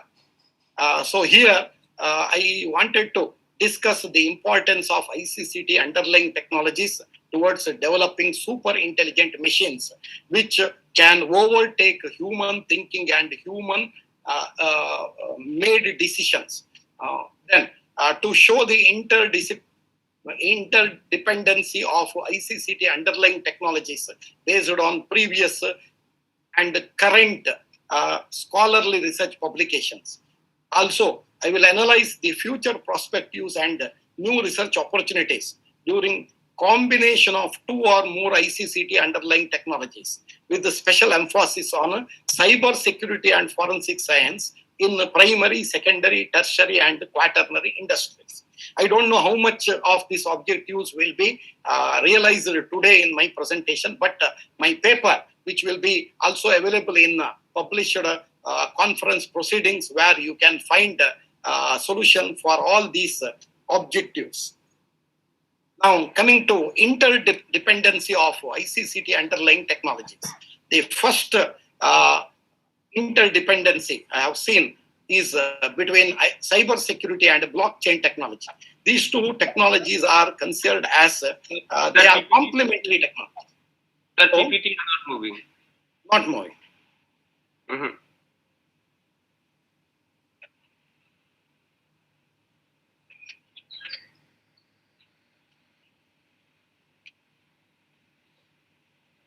Should I stop sharing? Okay, I can share again, but the problem is sometimes it will enter double and double voice will appear. So anyway, let us try. Share again. Now is it visible? It is coming, sir. Okay. Is it moving? Yes, it is moving. It will come. Okay. So, Yes, yes. So you do slideshow. Yes, sir. Do Now it is okay. slideshow. now it is slideshow mode. It is in Okay. slideshow mode. Okay, cybersecurity Okay. and blockchain technologies are considered as complementary technologies, and they are also interdependent technologies used simultaneously or individually to solve problems related to cybersecurity. You all know that blockchain technology, also called ledger technology, distributed ledger technology, DLT, has many attractive features like it cannot be corrupted, decentralized technology, enhanced security, distributed ledgers, consensus, and faster settlement of issues related to cyber security and related to security, so that both cyber security and blockchain technologies can be used simultaneously, and they are complementing each other, so that there are a lot of research opportunities in this area. So already some research is reported by interconnecting cyber security ideas and blockchain technology ideas. So these are certain research reports. I will not go into it. Say, for example, blockchain's role in strengthening cyber security and protecting privacy. From Bitcoin to cyber security, a comparative study of blockchain application and security issues. So like this, there are many papers published in journals related to cyber security and blockchain technology. But there are many opportunities, future research scope by combining blockchain technology as well as cyber securities. I have identified some ideas, future research ideas like blockchain technology from cyber security perspective in healthcare sector, where there are a lot of interest in information, communication and computation. And handling blockchain threats and vulnerability using cyber security ideas to provide security and privacy. Development of blockchain's cyber security vulnerability assessment framework. So application of blockchain within various industries areas using a cyber security framework. Blockchain based cyber security models in various networks, including Internet of Things, which I will come again little later. So here, three underlying technologies of ICCTs are used in this area of research for solving problems in the society. Then blockchain as a solution to drone cybersecurity, autonomous vehicle cybersecurity, etc. So here again, you can use blockchain technology and cybersecurity technology to solve many these very interesting application areas. Optimization of blockchain solution for enhancing cybersecurity, defense of Internet of Things network. So like that, there are 10 areas I have identified for future research by combining blockchain technology and cyber security areas. Similarly, when you go to the second complementary technologies or interdependent ICCT technologies, which is cyber security and Internet of Things. So IoT are vulnerable for cyber security attacks. So we have to take special care on Internet of Things, where many devices in the society are interconnected, and technology, IoT is considered as technology of Industry 4.0, and it is used in this time of 21st century in industries. So there are many reported research which I have listed here. I will read one reported research, that is cyber security in Internet of Things, legal aspects, an ontology based cyber security framework for Internet of Things. So here Internet of Things can be controlled and made more secure by using cyber security principles. At the same time, using Internet of Things principles, you can develop more ideas to intensify cyber security systems. So I have identified some future research scopes by using Internet of Things and cyber security together. So new challenges for cyber security in industrial IoT applications, use of blockchain cyber security ideas in IoT secured performance, ideas and concepts from IoT model and cyber security models to develop new manufacturing systems, building cyber resistant interactions in the industrial IoT, Internet of Things in cyber security, the future trends and risks. So these are all some areas where our researchers can look into for their future research. Then cyber security and artificial intelligence is a very interesting area. So here many researchers have been reported in international journals, including artificial intelligence in cyber security, harassing artificial intelligence capabilities to improve, harnessing artificial intelligence capabilities to improve cyber security, a bio-inspired hybrid artificial intelligence framework for cyber security, ethical challenges of applications of artificial intelligence in cyber security, like this. 1 minute.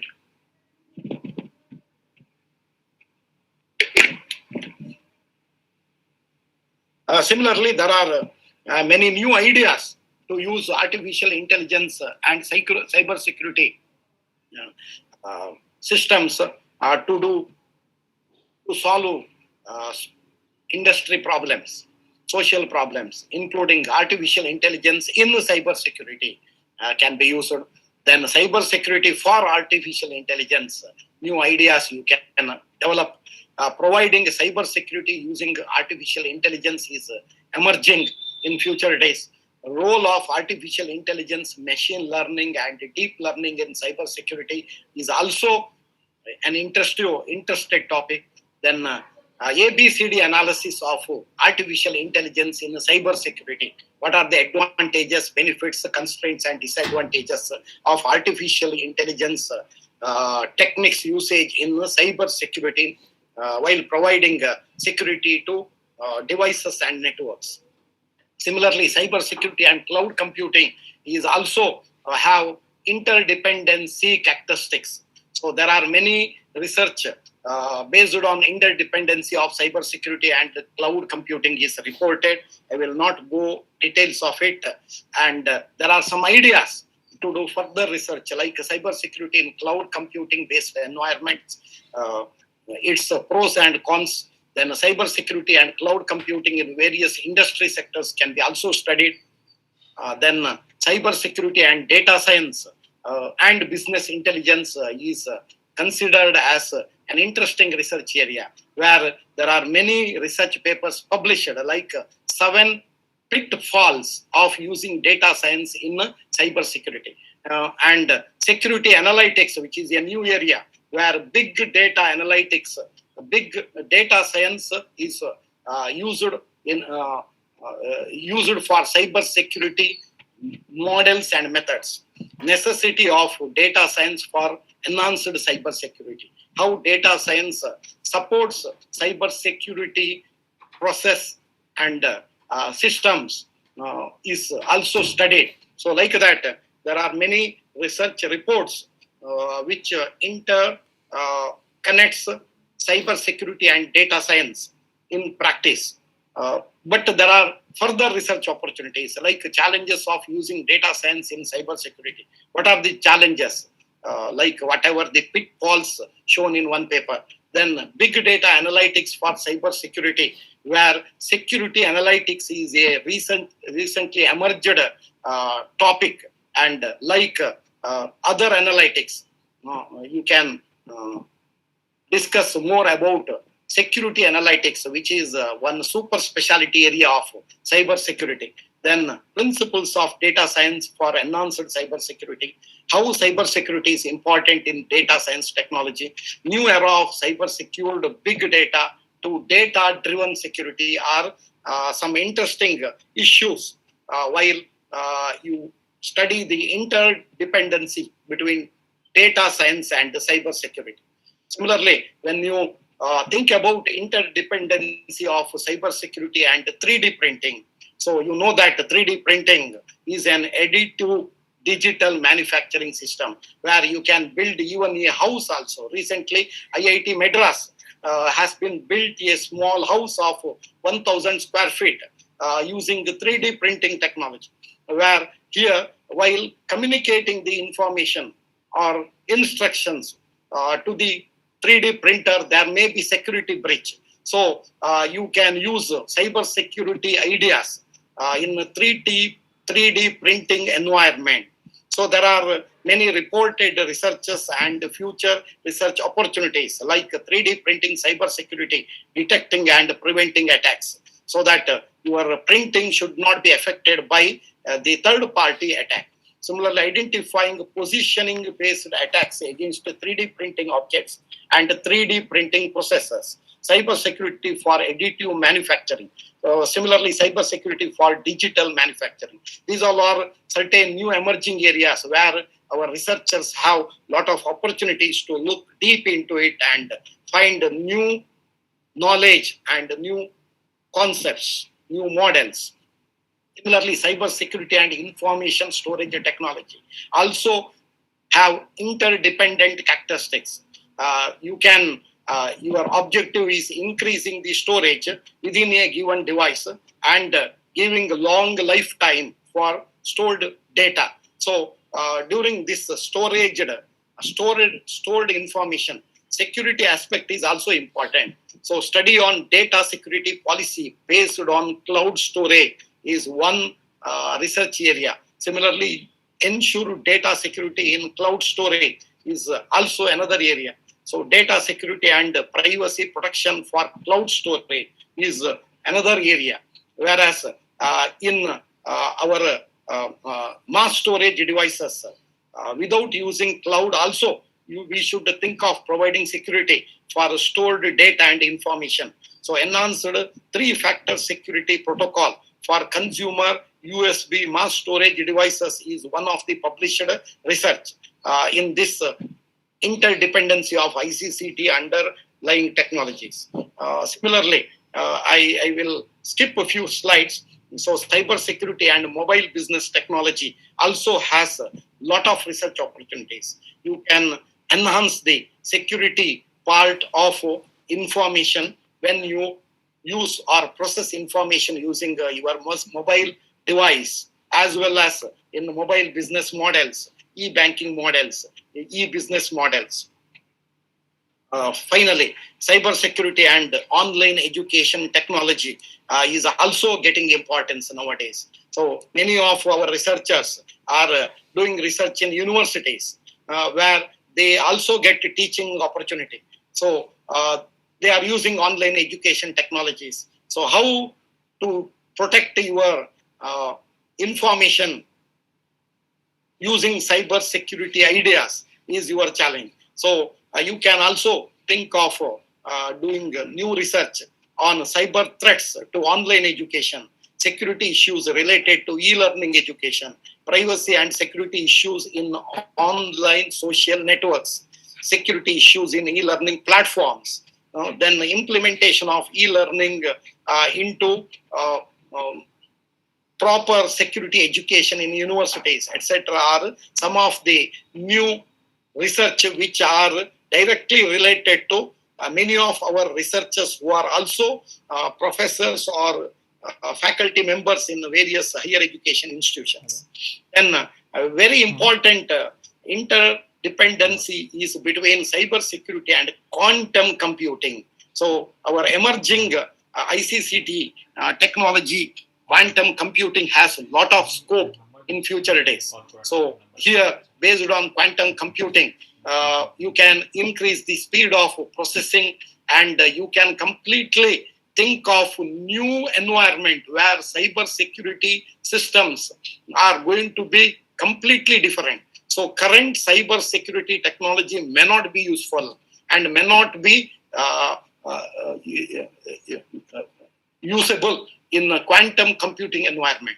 So there are more opportunities to come out with the new cyber security ideas and processes in order to support the systems which are using quantum computing principles. So like cyber security in a post-quantum world and pre-quantum world, you can compare based on your prediction of cyber security requirements in quantum world. Similarly, quantum computing era in perspective of cyber security. So people say that the entire model of cyber security will be going to be completely different under quantum computing environment. So quantum computing may be either computing using various particles, quantum particles, either electron or proton or neutron based particles, or it may be using photons. So optical computers. We are working, many research laboratories in photonics are working to develop optical computers where the information is processed in the form of photons instead of electrons, where the environment of security may be different at the processing level as well as at the transmission level. So our cyber security experts may have to see and find out new skills and new processes of securing quantum computing environments in future days. So there are a lot of research opportunities in this area, and you can also study deep into quantum cryptography to provide cyber security and critical infrastructure required for various types of communications under quantum computing and communication. So finally, cyber security and virtual reality is also interesting area. Applications of virtual reality in the form of augmented reality in business situations, business applications, and even in education also, virtual reality plays an important role where cyber security is also a factor to be looked into. So future research opportunity, security and forensic science.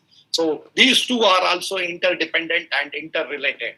So cyber security experts can expand their research to forensic science. On the other hand, forensic science researchers can expand their research towards cyber security, especially digital forensic science and digital cyber security are getting importance nowadays.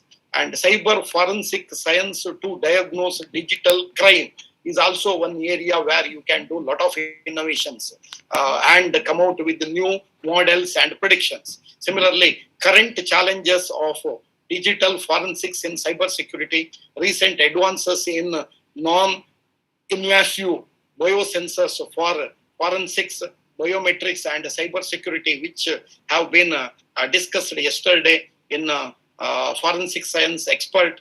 Then emerging trends in digital forensics and cybersecurity is also an area to learn and predict and contribute. So you can also work on next generation digital forensics and identify the challenges and opportunities based on changes in computing and communication environments. The communication environment is almost changed from electronic communication to optical communication. So similarly, the computing environment is also going to change in near future from digital, means electronic computation, to optical computation in the form of quantum computers. So there are a lot of changes happening and a lot of new business opportunities, a lot of research opportunities for young and experienced researchers. So finally, I would like to conclude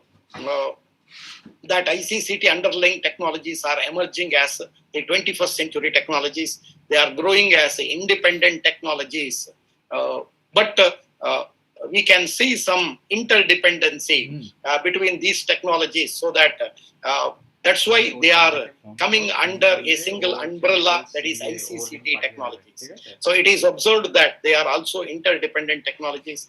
For example, blockchain and cyber security are complementary technologies.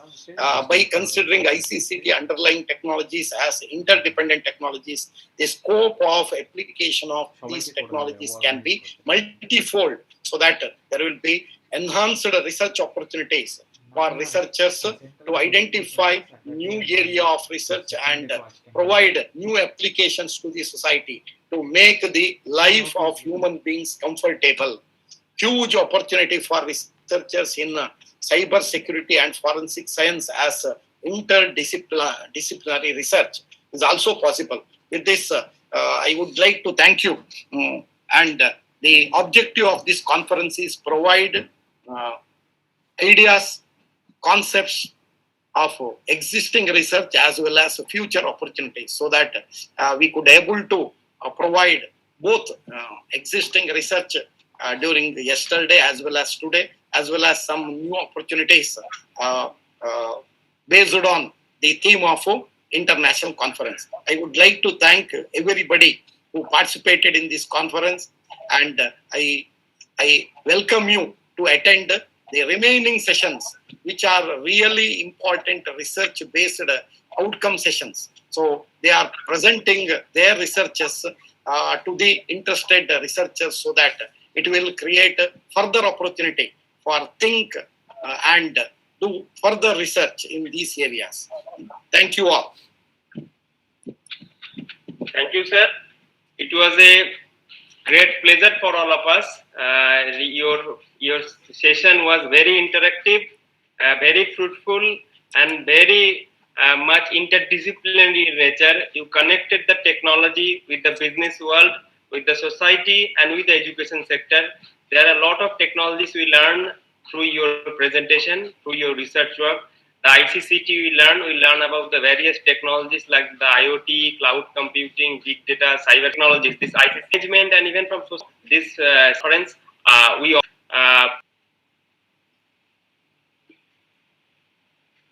so data space security. I am requesting you to offer this as a Thank pleasure meeting us. So it is the time of book release. The book is written by P.K. Paul, Prantosh Kumar Paul, Technology, The Advances. Just to show the book cover page once again.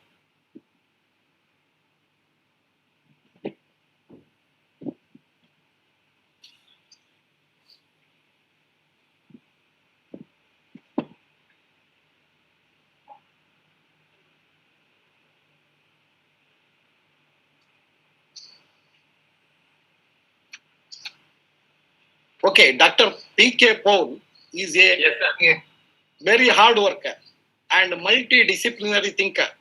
He has contributed to various fields of information science and technology, computer science, and due to his hard work and dedication, he could do such a contribution. He has published a huge number of research papers, chapters, and books during a short period of his research.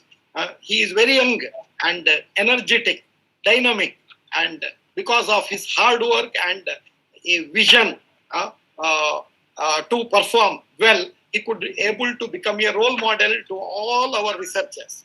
So I always suggest our researchers to just to follow Dr. P.K. Paul. So P.K. Paul is going to be a very top person in research and innovation field in future days. And he is also open-minded, honest person. So a honest, open-minded human being. And it is, I would like to say that we all are lucky people to have association with the Dr. University on behalf of our researchers of computer science and information science college, as well as personally, I also thank Dr. P.K. Paul for his contribution for our collaborative research. And he is our alumni.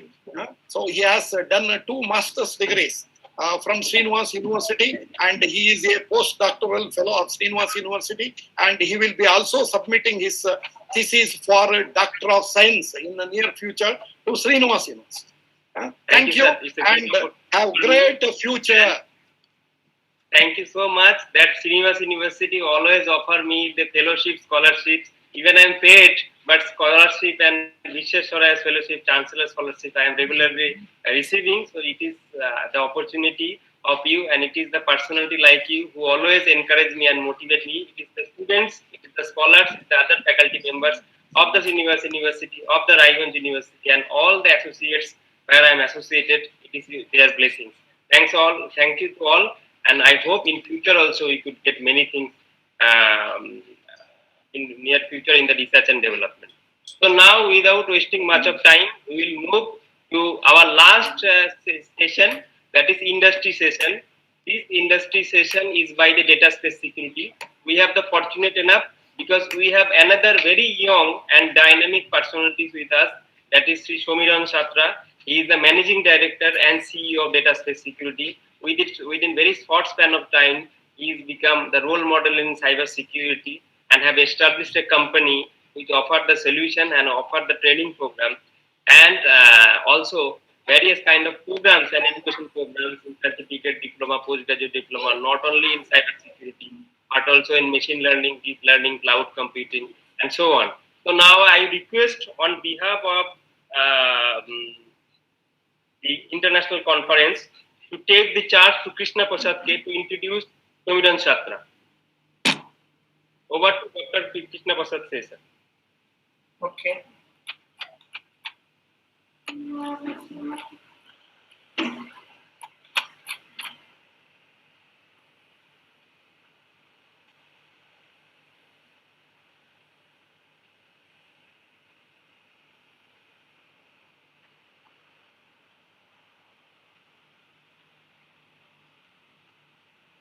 Swamiran Santra is a certified ethical hacker from EC Council and Bug Bounty Hunter. He is having more than 7 years of experience in cyber security consulting and training areas. His primary area of interest include network security audit, vulnerability assessment, and penetration testing of web and mobile applications, cyber counterintelligence, and also reverse engineering, threat hunting, malware analysis, etc. He has provided cyber security consulting services to many private and government organizations, including few books in Gulf countries. He has developed cyber strategies, written policies, procedures, and has handled cyber security compliances for various organizations. He has also helped companies to enhance their overall cyber security program and to build their cyber resilience. So I request sir to take over. Over to you, sir. Thank you. Thank you so much, Dr. Krishna Prasad. And And am I before audible? the session, you're audible. Before your session, I would Okay. request if you kindly share few words about the data space security to the audience present over here. Okay, sure.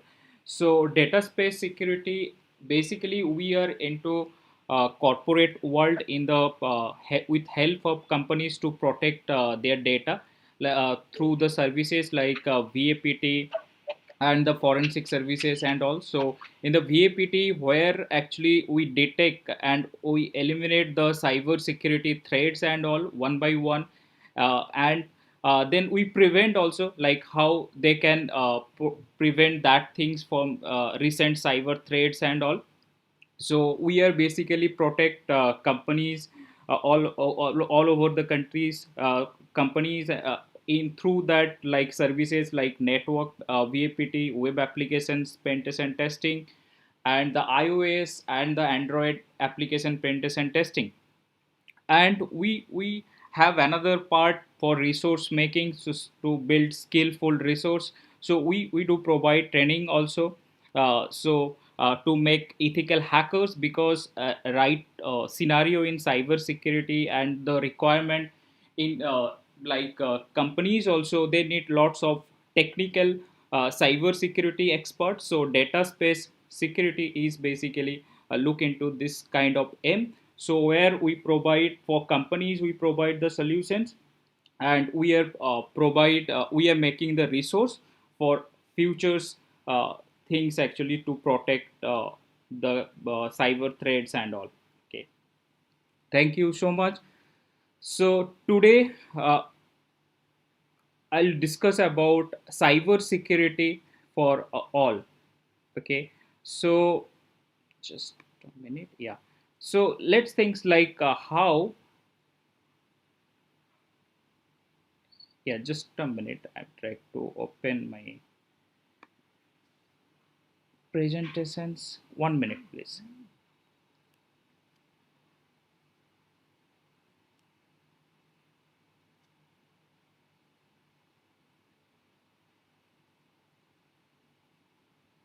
Okay.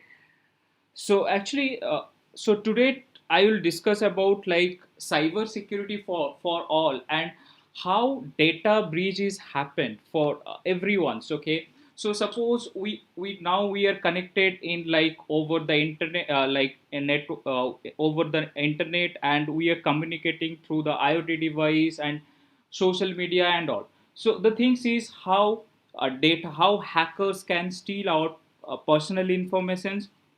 So how hackers can compromise our data. Okay, so first of all, there is two things in two way actually hackers can compromise your data. Okay, so let's as example, suppose you are using Facebook, right? So suppose you are using Facebook, and if I give example like how hackers can hack your Facebook account, and through Facebook how hackers can compromise your data. So there is two way. One is like if Facebook application have any kind of bug. Okay, so if any Facebook applications like detect, or like if Facebook application have security loopholes. Okay, so then Facebook will compromise. Okay, so this is not only Facebook, so this is applicable for all others applications like any banking applications or any social media applications and anything. So if that application have any kind of security loopholes or bug, so then your data will compromise. So and but the things is this things is too tough actually, because of here that security, they have company have the security team, and they are checking the regular vulnerabilities and what kind of securities is possible vulnerabilities is there. So they are check into this, and they try to patch that things. So that's why it's not too easy to hack Facebook directly or application directly and compromise your data. But if you check the scenario, current scenario, so more than like 95% hack is done another way, and that is called social engineering. Okay, and social engineering, or the direct uh, attack to that specific user who are basically use that applications. Okay, so let's as example, like I'm not targeting, suppose you have one Facebook account or like you have your bank account. So I'm not directly attacking to you, like I'm not directly attacking that Facebook or that banking application, so I'm directly attacking to you. So how? Let's say as example, like I'm giving one link, I'm sharing one link with you, and I'm telling like just click on that link and then you get a offer or something. Now if you click on that link and if you give some information, so then hackers can steal that information. Okay, so how it's possible? So let's say here I'm showing these things practically, like how it's happened. Okay, so just a minute.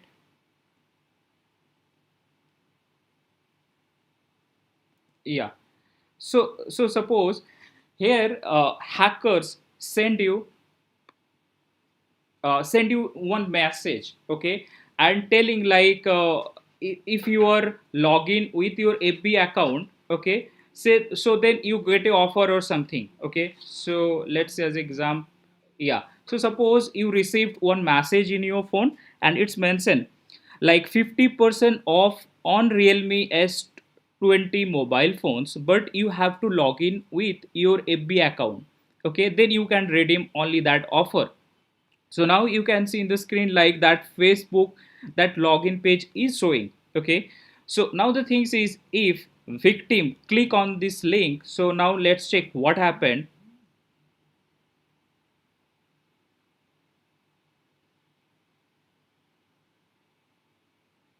Okay, so now, yeah, victim click on that link, and now that link is showing that Facebook mobile version Facebook login page. Right here you can see that Facebook login page is showing. So now here, if victim give any information, suppose here victim just type his mail ID, okay, and the password, suppose type like QAZ, okay, and now just click on login button, and let's say after given, so it's redirected to like that like e-commerce site. Okay, so it's showing Realme S20 and you get a offer like 15% off is there, right? So in the message it's showing like if you are logging with your FB account, so then you got a offer from like Flipkart, and you just interact with that link, you share the credential, and after that it's redirected to Flipkart and you get an offer also. So everything is fine, so you have no doubt, right? But if I check the attacker side, okay, so here attackers can steal that information. So how? Let's see.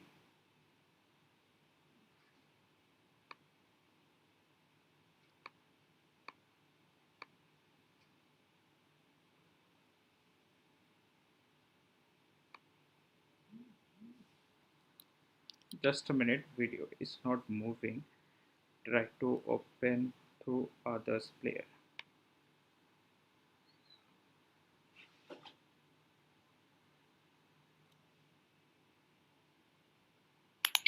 SMS এর through hackers কিভাবে আপনার credentials, আপনার informations like social media Oh, yeah.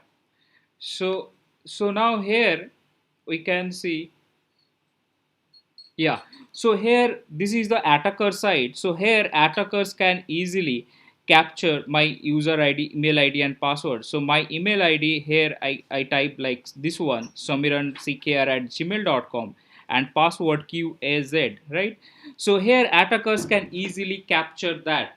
So in this way, like hackers can easily compromise, and we are basically into this practical scenario that we are also like dealing lots of cyber crime things actually with associate with police and all. So we receive lots of complaint regarding this, that we just click on this link and after that my alert is coming in my phone that my Facebook password is changed, someone's changed this. So why? Because in that link they share the credentials, so through that credentials attackers can easily capture that and can use your password. So now things is here, for this kind of like cyber threats or like cyber crime, the awareness is needed. So there is lots of things is there. First of all, don't interact with this kind of link if you receive this kind of message like you are getting offers or something. So and another things, in the Facebook also there is lots of like security measure is there, like you can enable that, like you can use like two-step verification. So where like if you enable these things, so if hackers have the password they cannot log in with, hackers have to like bypass another authentication like two-step verification, so then they can only access your account. Another things is like you can enable your like account with space location specific, where if any device is login, so then that notification will come actually, so you get the alert.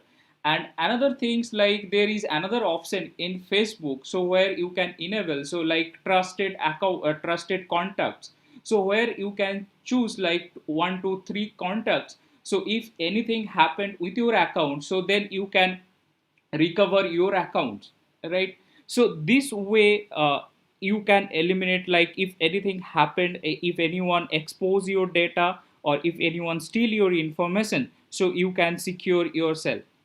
So another things I'll show you hands on practically again, like how hackers can steal your camera. Okay, suppose you have your smartphone right now. We all have like our smartphone. So same way, like with the user interactions, like the social engineering methods, so hackers even can steal your camera as well as. Okay, so here also like hackers like give some informations like suppose let's say as example I'm showing this video again, so like how hackers can steal your camera. Okay, so suppose you received another like message in your phone like happy Holi to you and your friends, and then there is a link. So now we all like love to click on that link. So now let's see what happened. So we just received that link. Okay, and another things, after click on that link, so then their pop-up is showing that just please enter your name. Okay, so now if I give any name, like let's say as example here I'm typing like my name example like Sammy. After click on this, so it's showing the wish message with my name. And the thing is another, there is pop-up is showing that want to access your camera. Now the thing is if you click on this pop-up just like allow access, and let's see next what happened.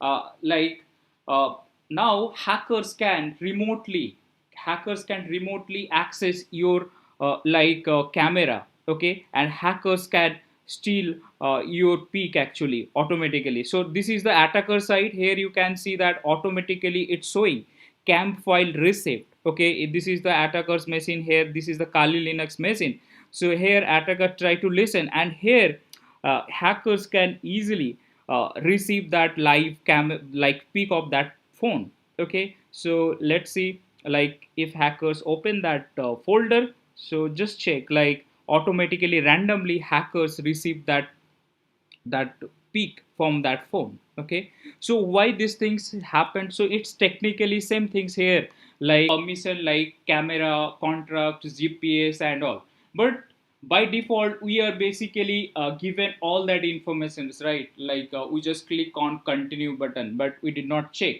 But the thing is when you click on continue button or enable that things, so now that applications have permission to access or like to turn your camera or like can see your GPS location kind of, and hackers can easily steal or easily means get that all the informations actually hackers can get that things.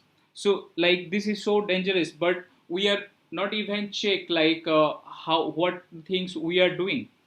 Now my next things is like suppose in news actually there is lots of like message or like lots of news is showing like uh, 10 million Gmail account is compromised, and like Facebook account is compromised, that like Zomato account is compromised. So that news is came, right? So the things is suppose you have also account, because Gmail we all have account, right? So email ID. But if this kind of news is coming like this 50 million user account Gmail user account is compromised. So now next things is like how you can check like is that means is your account is secure or like hackers is compromised that things, or hackers have your Gmail ID. So now the things is here is another one option. So here you can easily check. So how you can check? So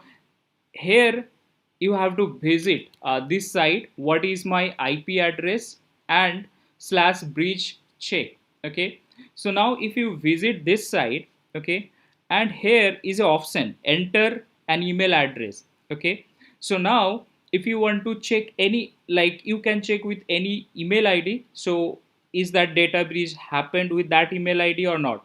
Suppose let's say as example here I am just typing one mail ID, this is one Gmail ID. I'm checking like is this mail ID is secure or like is exposed in earlier.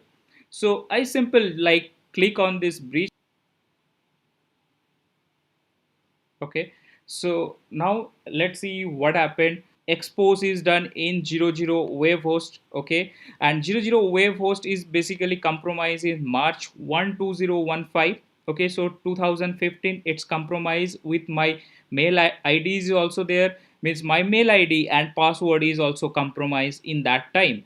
And if I check again like big basket, so bigbasket.com, so here like it's a recent threads, a recent data breach actually, that October 14 2020. So it's in this side also, I totally compromise this mail ID, and hackers have this informations like my mail ID, IP address, phone number, physical address and all, because we all know like big bucket is like e-commerce platform where you have to mention your like delivery address. So probably my physical home address is there. So now the things is hackers have that information. So these things done from big bucket side, okay, because they have obviously some serious kind of bug in their application. So through that data breach is happened. So in this case actually I cannot do anything in my side, but I can do after this kind of news showing, and we can easily check through this portal. And if this kind of message is showing like data breach happened with this mail ID and this application, through this application, so now immediately change your password actually, and change that password, and if you use say that password in any other's website as well as, so then change that things also. Okay, so now let's see as I'll give you another example. Like sometimes, like not sometimes, like maximum time lots of people is basically using same password for all websites, all others website, same password, right? So now the thing is, suppose you are using your Gmail, like Gmail password, Facebook password, and suppose abc.com. Okay, suppose you have like sorry, yeah, so suppose like you have your Gmail ID password, okay, like XYZ. Okay, suppose your Facebook password is also like XYZ. And the things is like suppose random website like abc.com, that website is your password is also XYZ.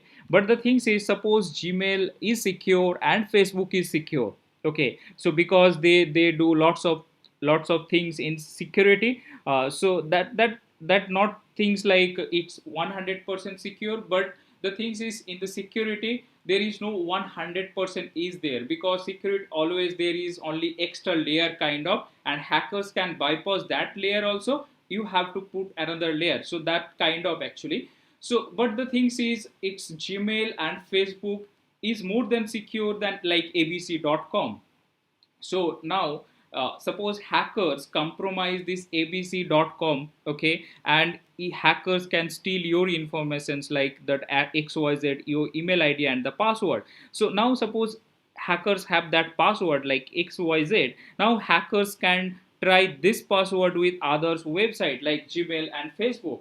And believe me, like I do this, I check actually practically, I do these things in one companies actually, I get some informations like there is vulnerabilities is there, and in the kind of testing actually where I get that vulnerability and I inform that company, and that I check that user details, and that user details maximum user are using same password for others website like Gmail, Facebook and all. So means I'm not hacked the Gmail or Facebook, so through that like password I can access the Gmail as well as, right? So this is like interconnected, so we have to like think about this, like if you use the same password for all of the websites, so then it's maybe compromised. Okay, so maybe your data or your information will disclose. Okay, so hackers can steal that way.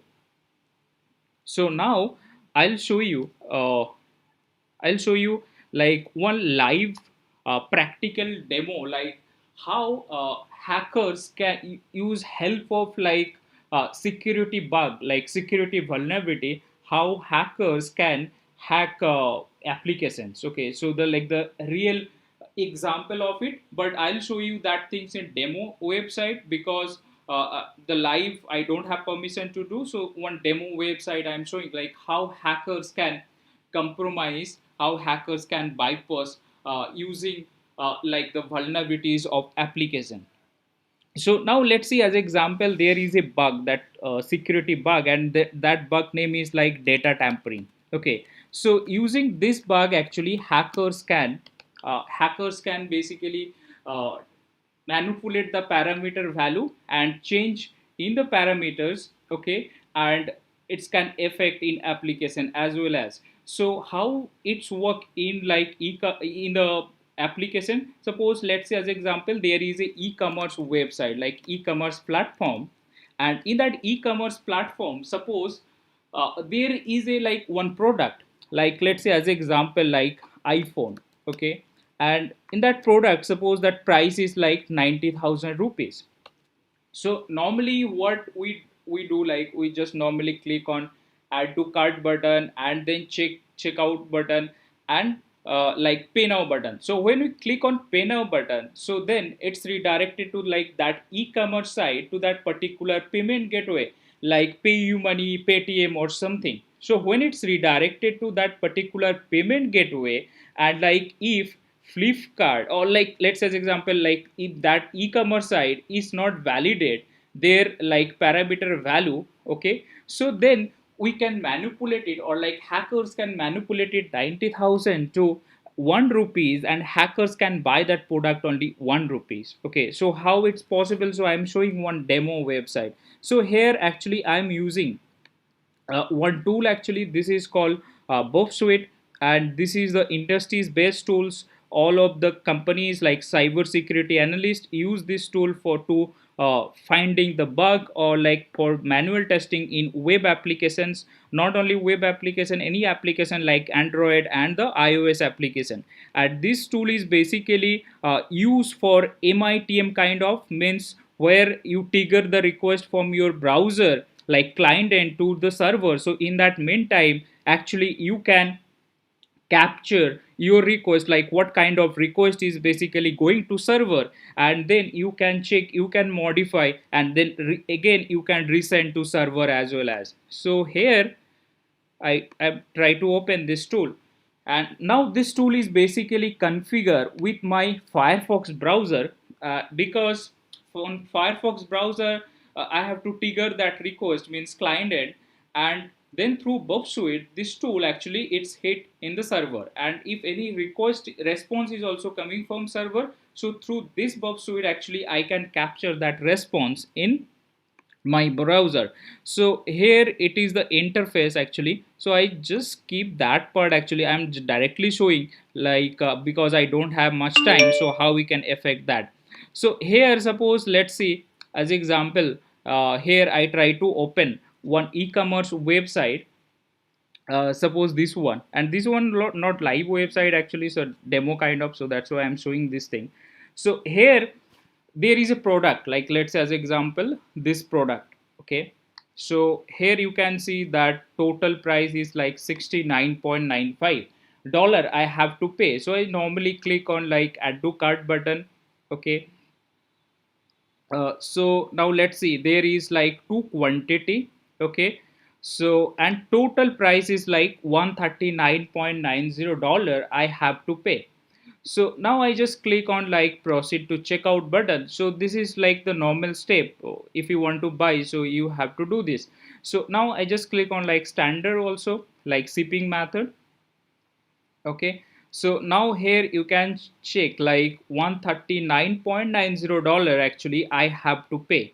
Okay, so now the things is, if I choose like any payment method, like anything like PayPal, MasterCard, anything, so it will redirect it to that third party payment gateway. So suppose I want to pay through like PayPal. So let's see as example, I just click on like this PayPal button, and now it's redirected to PayPal. Okay, and how much I have to pay? $139.90, right? So this much amount I have to pay, right? So this much amount I have to pay. So this is the normal one. So I just visit that checkout page again. So now before I click on like PayPal, I just click on this intercept on button in Bubsuite. So now I can enable that traffic. So I can capture that. So I just click on PayPal button and let's see here Bubsuite, this tool. I can see that request and here there is params tab. So in params tab here I can check that one param that is passing and it's showing its price is 69.95.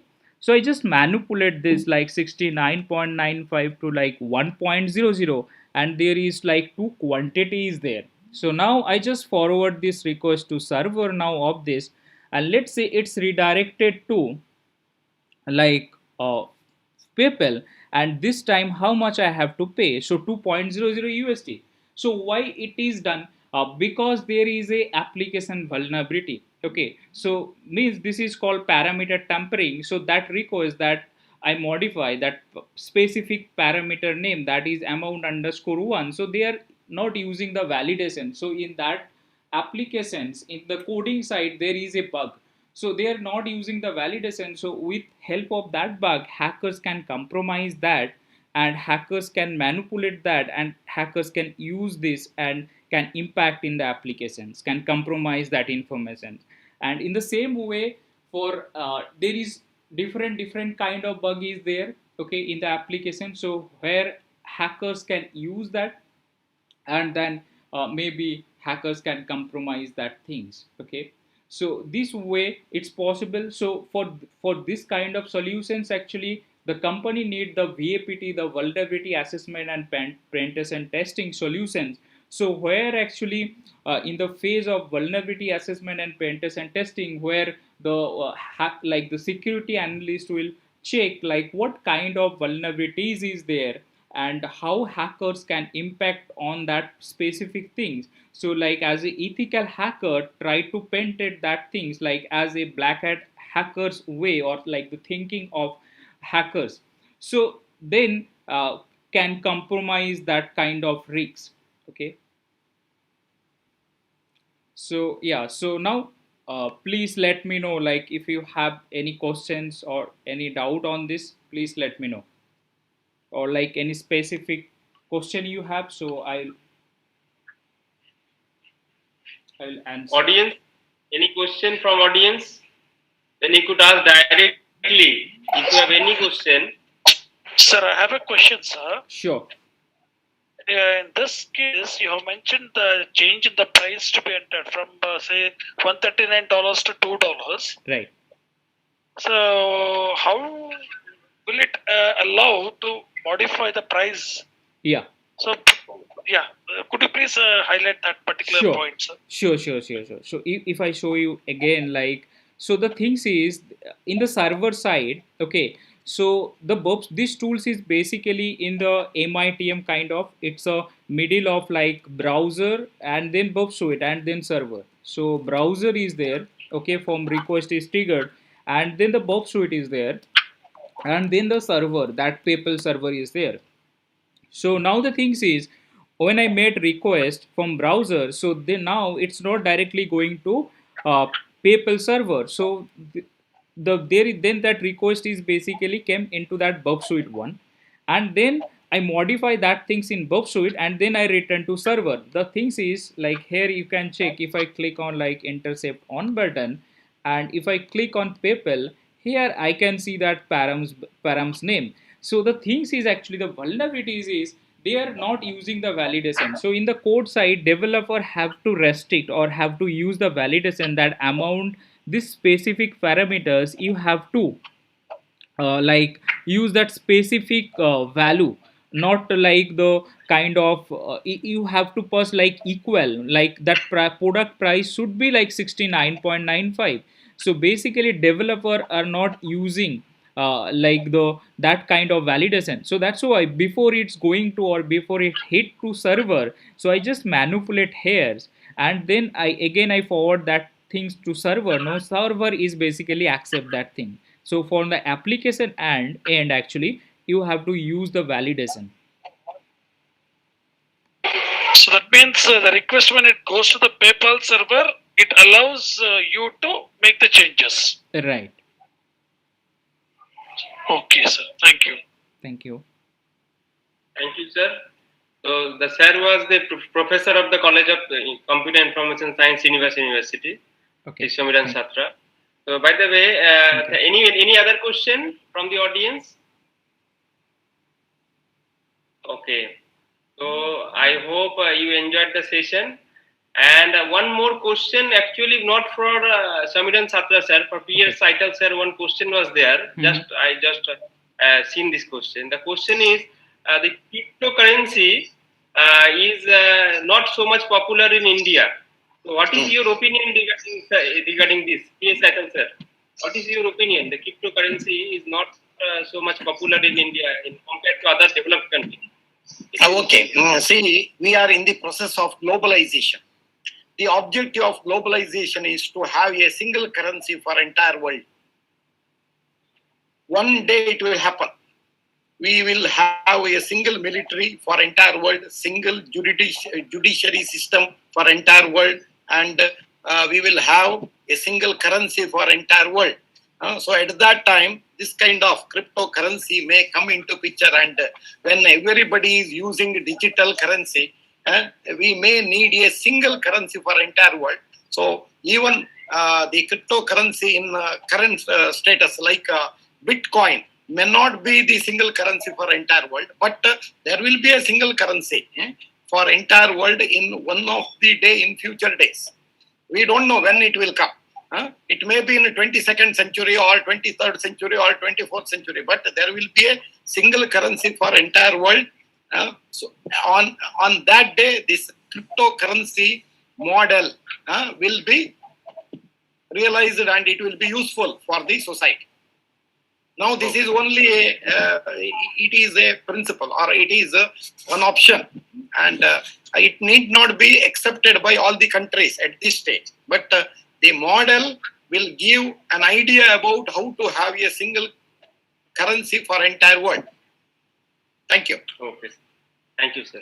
So, Mr. Sumiran Satra, I have one question for you. Okay, actually, now since you are creating the awareness in cyber security, what are the major threats you noticed that the cyber security is going on in rural areas? What do you find there in your experience? Okay, so in the rural area, maximum the phishing like SMS is came, and like the call is coming. Okay, so in the call actually the hackers or like that cyber criminal, they directly talk. There is a kind of like policy, like let's as example, my relative received, and this call is basically received lots of people actually. Ki like there is a like scheme.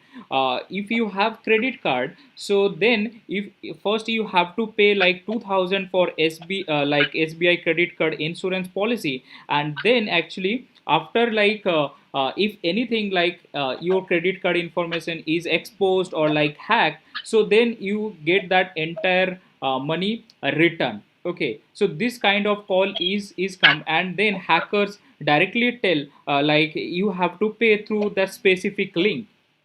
Now the things is, if you believe on their word, and like if you pay that specific amount with that link, so 2000 will gone totally. And the another things, next things is, hackers can capture your entire session, and then anytime using your bank account, hackers can deduct all the money. Okay, so this kind of things is going on. And another things is the another platform, that is OLX is popular in West Bengal as well as. So there is lots of, means we sell product through like OLX, old product. So the if you put any like publish any product in OLX, so then next message is coming like okay, I want to buy your product, but I will I'm sharing one QR code with you, and you have to scan with that your QR code, and then you basically received my amount, and then you can share your product. But the thing is, when hackers share that QR code, and if you scan that QR code, so now that money will not come to you. Actually, that money will totally gone to hacker side. So hackers can scan your UPI ID, and can hackers can get means deduct that money, and hackers can compromise your bank account, right? So this kind of frauds call or like sports SMS is coming actually from hacker side. So thank you. Thank you. Thank you for your information, and we are fortunate enough being a part of this international conference and your sponsorship of data space security. Even Thank I you so noticed that yesterday you and Abir sir, see Abir's Adarthi was in a television channel live. I have seen yesterday night in a studio. So Right. it is a great privilege for us that after conducting this international conference at night, you have spent there in a studio also. So it's a Thank great opportunity for all of us. So I believe that everyone enjoy the international conference and also your session. Now I would like to request our convener, Dr. Krishna Prasad K, who did lot of hard work during this international conference and in one of the active faculty members of the university. So their certificate of appreciation to you, because you are doing as a coordinator and also did your corporate to all of us. So on international conference, I request Dr. Krishna Prasad K to show the certificate of appreciation to Sushil Chapter.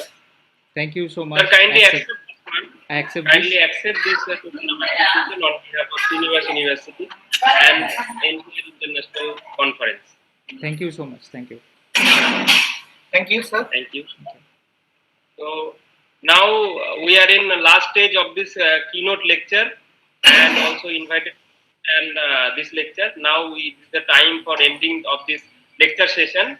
We will have the paper presentation session in different two links, total 43 papers. In this context, I will like to request Dr. Krishna Prasad K to do the further activities. Sir, please do the needful. Yeah, we have received nearly more than 100 papers, but we have selected only 43 papers based on our conference theme and based on the content of the paper, quality of the paper. And I hope, Paul sir, can we start from 115? 115. Yeah. Okay, 115, but I request our General Secretary, General Chair Sir, our Honorable Vice Chancellor Sir, to give the vote of thanks to every attendees, those who are present over here, because that link will be different only for the paper presenters. That Yeah, link we will start from 115 onwards. after 115, we will start the paper presentation. But this session is going to end, so I request our General Chair and Honorable Vice Chancellor Sir to give the vote of thanks of this 2 days keynote lecture series. So, Okay, okay. sir. So I didn't know that it is my responsibility. Anyway, I am ready. As a formality, so I would like to thank all the speakers and all the paper presenters which are going to present the papers today in 2 parallel sessions, as well as all the audience, research scholars who have registered officially for this 2 days conference. And I am sure that the papers or the special lectures arranged during the conference are useful for further research and to get new ideas, so that all our research scholars and the audience how to take away some ideas along with them, so that they can use it for their further research or improving their existing research for publications. So I would like to thank all the members of International Advisory Committee, National Advisory Committee, and the core committee of this 2 days international conference on ICT, cyber security, and forensic science. I'm sure that everybody got experience, even if you all are sitting in your home during this pandemic COVID-19 situation. You could able to encash this opportunity to be a part of this international conference. And as I said, all of you gained some new ideas, and it can be useful for your further research so that you can grow in your career, do some good things to the society, contribute to the society, and get happiness.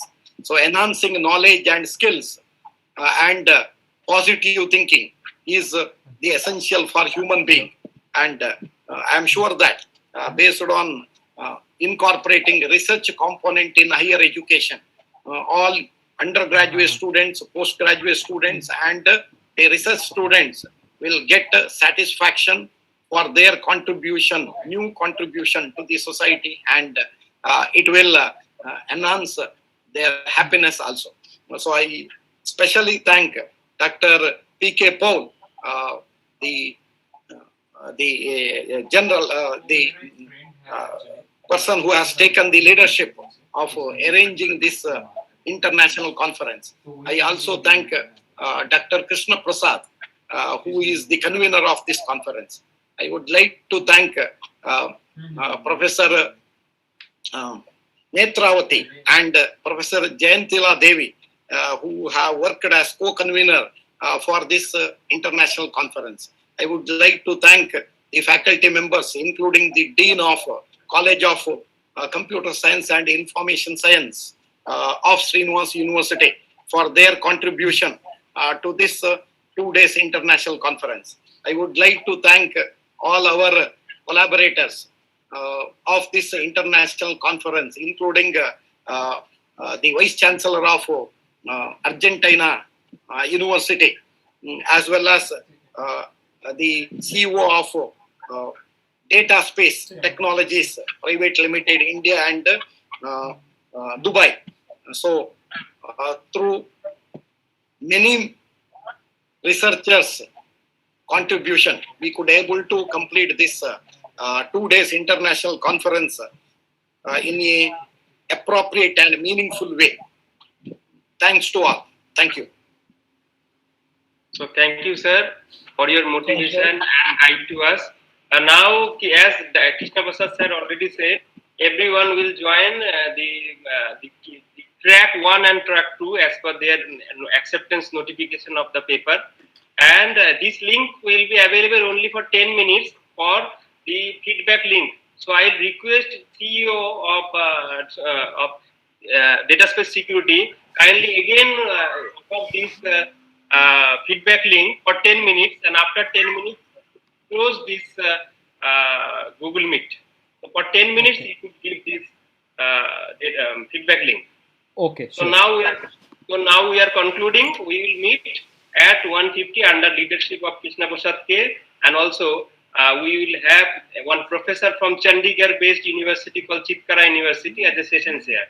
So all the paper presenters are requested to move at 1:15 in their respective room, that is respective link for their paper presentation. And as notified by the convener Dr. Krishna Prasad K, you should ready with your PPT presentation and keep in mind the time duration is total is 10 minutes. So thank you all. Thank you, respected Chancellor sir, Vice Chancellor sir, Registrar sir, Patron, Chief Patrons, Organizing Secretary, Committee members, especially the convener of this conference once again, and all the audience for which we are able to conduct this international conference. And special thanks to Crown University International and also Data Space Security. Thank you all. Thank you.